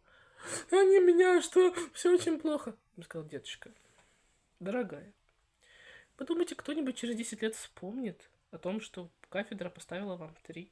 Кто-нибудь вспомнит, кто у вас вел французский? Нет. Будут смотреть, как вы с ним обращаетесь. Это ты его вспоминаешь здесь. Вот. Вы это... Что вы сейчас переживаете? Завтра вы уже об этом забудете. Идите съешьте мороженку дома. Выпейте чаечку. Все будет хорошо. Никто вообще об этом не вспомнит. Никто не будет смотреть ваш проклятый диплом. Нормально все. Я сказала, вы думаете... Он наклонился ко мне со своего 2-метрового роста. Я объясню, почему наклонился, потому что во мне рост 1,68 м. Он наклонился со своих 1,90 м там с чем-то, сказал мне, все будет нормально, деточка, посмотрите. Бегите домой. Деточка поплелась домой в жуткую жару. А Валерий Дмитриевич посмотрел на меня издалека, сделал мне шляпой и сел в автобус и уехал. Такой рыцарь в белом, знаете. И как-то потом все было нормально. И все. И в общем... Зато вот тот самый Валерий Дмитриевич про культурный код. Он звал меня Ричард Третий. Не потому, что я тут вот это все обезображено, как по Шекспиру, а потому что он начал первый семинар по пиару. Начал с цитаты Шекспира. Он процитировал Ричарда Третьего про зиму наших дней. В общем, солнце яркое и все такое прочее. Сказал, вот кто знает откуда. Одна рука поднялась, моя. Так. Мой мрачный голос с задней парты сказал Ричард Третий, Уильям Шекспирский. Молодец. Все, мы подружились. То есть Экзамен автоматом, да? Нет, не автоматом, но потом я подписывала все контрольные работы Ричард Третий. Он долго смеялся. Да какой вы Ричард Третий, милочка? Все нормально. Зато вы знаете, кто. Точнее не скажешь, говорил он. Так что, в общем... Это как мы подружились с преподавателем по социологии, потому что я делала доклад по Тиму Бёртону, по цветовому коду у Тима Бёртона. О, как интересно, сказал он, поправил очки, натянул свитер получше на кожаные штаны. Вот. Тогда никто его не узнал, потому что Антон Владимирович никогда не ходил в таком виде, потому что он не бритый в кожаных штанах. Что за фигня такая? Сказал, да, культурный код, дело такое. Социокультурная журналистика, да, все, давайте. Делайте. И причем он заставил нас это делать в ЖЖ. Никто тогда не ЖЖ жил. А он заставил. Он сказал, я все коды проверю. То есть, вот настолько он был въедливый. И да, он поставил мне автоматом тогда опять, потому что я это очень долго ЖЖ жила. Это ЖЖ жила, это тема Бёртоновское чудо. С кучей сравнительных картинок и всем прочим. Так что да. Культурный код. Я помню, как я в 2005-2006 году вел ЖЖ и выкладывал там свои стихи. Это был уже 2010 год. Ну, вот. Мы разминулись. Но да, это было сложно, потому что он реально проверял все. Ему тогда понравилось. Ну Тим Бёртон, пожалуйста. Или меня тогда ругали на кафедре из-за диплома, потому что это был продукт плейсмент в кино. Меня ругали, потому что это была тема, на которую сложно было найти материал на русском языке вообще. Мой дипломный руководитель сказал, да вы с ума сошли, что ли? Возьми что-нибудь простое, там, пиар, там, политики, там, я не знаю, там. Ну, все же это возьмут. Он так подумал, сказал, ну да. Что, кино любите, да? Ну да. Тогда наблюдайте. Я не знаю сколько, это еще, наверное, 10 Ленинской библиотеки тогда я извела на ксерокопии. Я Я таскала домой эти ксерокопии журналов по пиару, по рекламе. Манна Иванова и Фербер. Вот. И кучу сайтов перелопатила. Я думаю, хорошо, что у меня есть язык. Кучу кино отсмотрела, чтобы просто... А потом поняла, что Валерий Дмитриевич Незабвенный был прав, когда он говорил нам: ребят, вы зря сюда пришли. Пиар в этой стране не родился, а журналистика уже умерла. Это был 2010 год. Никогда он не был так прав. Я сейчас просто это вижу. Да, я по диплому утверждаю, что я пиарщик. Но я проработала в пиаре достаточно недолго. Я все это время понимала, что он был прав. Он был абсолютно прав. Но пиарщик не имеет... Он обязан знать культурный код. Это его работа, потому что он с ним работает. Можно сказать, что это, в общем, единственное, что мне осталось от моего диплома. Сейчас самое сложное — пиарить себя. А с этим всегда была проблема, потому что человек скромный сам по себе. Я же не люблю о себе да о себе. Кажется, что люблю, на самом деле нет. Но поэтому, когда вот это все он виноват. Он сказал: иди в люди. Я сказал: зачем? Я сижу, вижу пледик, у меня все нормально. Сказал: надо, у меня получилось, и у тебя получится. Где? Иди в Телеграм, сказал он. Я сказал: зачем? Мне нормальненько, я сижу на сабстеке. Надо идти дальше. Иди дальше. Много людей в Телеграме говорит про Substack. No idea. Я нашел 6 аккаунтов. Они все англоязычные. Этих людей никто особо не читает и не понимает. Вот это вся проблема. Наверное. Хотя, может, и хорошо. Потому что есть на Substack очень много талантливых авторов, которые русского происхождения, но они вовремя уехали. Есть очень много талантливых украинских авторов. Они пишут потрясающие вещи. Не про войну. Они пишут просто хорошо пишут. Там нет хейта. Там было много политики, но это закончилось, потому что кому надо читать про Трампа все время? Люди пишут потрясающие вещи, и они владеют языком так, как самые умелые любовники им не владеют. Это просто потрясающе. Это Брэм Стокер бы удавился от зависти. Так что да. Но если ты хочешь интегрироваться, умное слово, но это правда, если хочешь интегрироваться, построить жизнь иначе, ты не можешь зацикливаться только на учебниках. Тебе нужен этот треклятый культурный код. Культурно-лингвистический, лингвостроноведческий, регионоисторический. Потому что этот язык стоит, у него корни уходят в эту самую социолингвистический культурный момент. Мне кажется, даже преподаватели языка сейчас отходят от учебников и говорят о том, как использовать язык в той или иной ситуации больше. Ситуациями. Чем просто... Это не про жизнь. Жизнь — это то, что нас окружает. Да. И поэтому ты не можешь делить язык на язык путешествия, язык я пошел в банк, язык я купил бутерброд, язык я встретил крокодила. Как эта ситуация отразилась на другой ситуации, в которой я встретил крокодила? Ну ты же понимаешь, ты человек взрослый, у тебя сколько языков в активе? Все сложно сказать. В активе. Я думаю, что 15 штук есть, да. Это, говорит, человек, который постоянно работает с языками. Разными. В разных моментах. Поэтому, в общем, у меня меньше, чем у него языков. Но, да, я учила одно время ирландский, валлийский, до сих пор доучиваю греческий, потому что, зараза, красивый. И потому что я люблю греческую мифологию. И, в общем, я мифолог немножко, потому что я анализирую мифологические традиции. Люблю я это дело, ну что поделать. Но кельтская традиция для меня до сих пор важная, поэтому я учила валлийский, а там, извините, ногу сломал, все. Сначала сталкиваешься с фонетикой, потом с орфографией, потом тебя по голове бьет грамматика. Да, ты думаешь, я столько нормальных языков знаю, что тут не смогу? Кельтские языки, как говорят, сейчас нет, обойдешься. Нет, заходи потом. Выучи пару песен на нашем языке, тогда... Эти две читаются как... А эти две читаются как... А это почему-то одна и В. И это вам не немецкий, где много букв складываются в словечки. Это ого-го-го-гох. Валлийский очень... Ну, в этом плане он сложный. Но он все равно, наверное, легче, чем японский или китайский. Но туда меня не тянет. Я знаю, что если у меня есть английский и французский с испанским и немецким, я пойму большую часть европейских языков. У меня был эксперимент, я учила сразу, с дуолинго, конечно, я учила шведский, норвежский, датский и еще один был. Голландский, кажется, там. В общем, северные. Да. Я взяла северные языки подряд. И думаю, надо же, они все похожи. И они пошли нормально. Просто меня сбили в какой-то момент, и мне сложно возвращаться обратно. Но шведский прекрасен, и после него понятны все остальные языки. Сложи английский и французский, ты поймешь итальянский, поймешь испанский, поймешь испанский и так дальше. Просто чем больше, тем легче. Да. И да, есть некоторые, которые выбиваются. Он русский, например, выбивается. Но он набьет морду любому, в общем.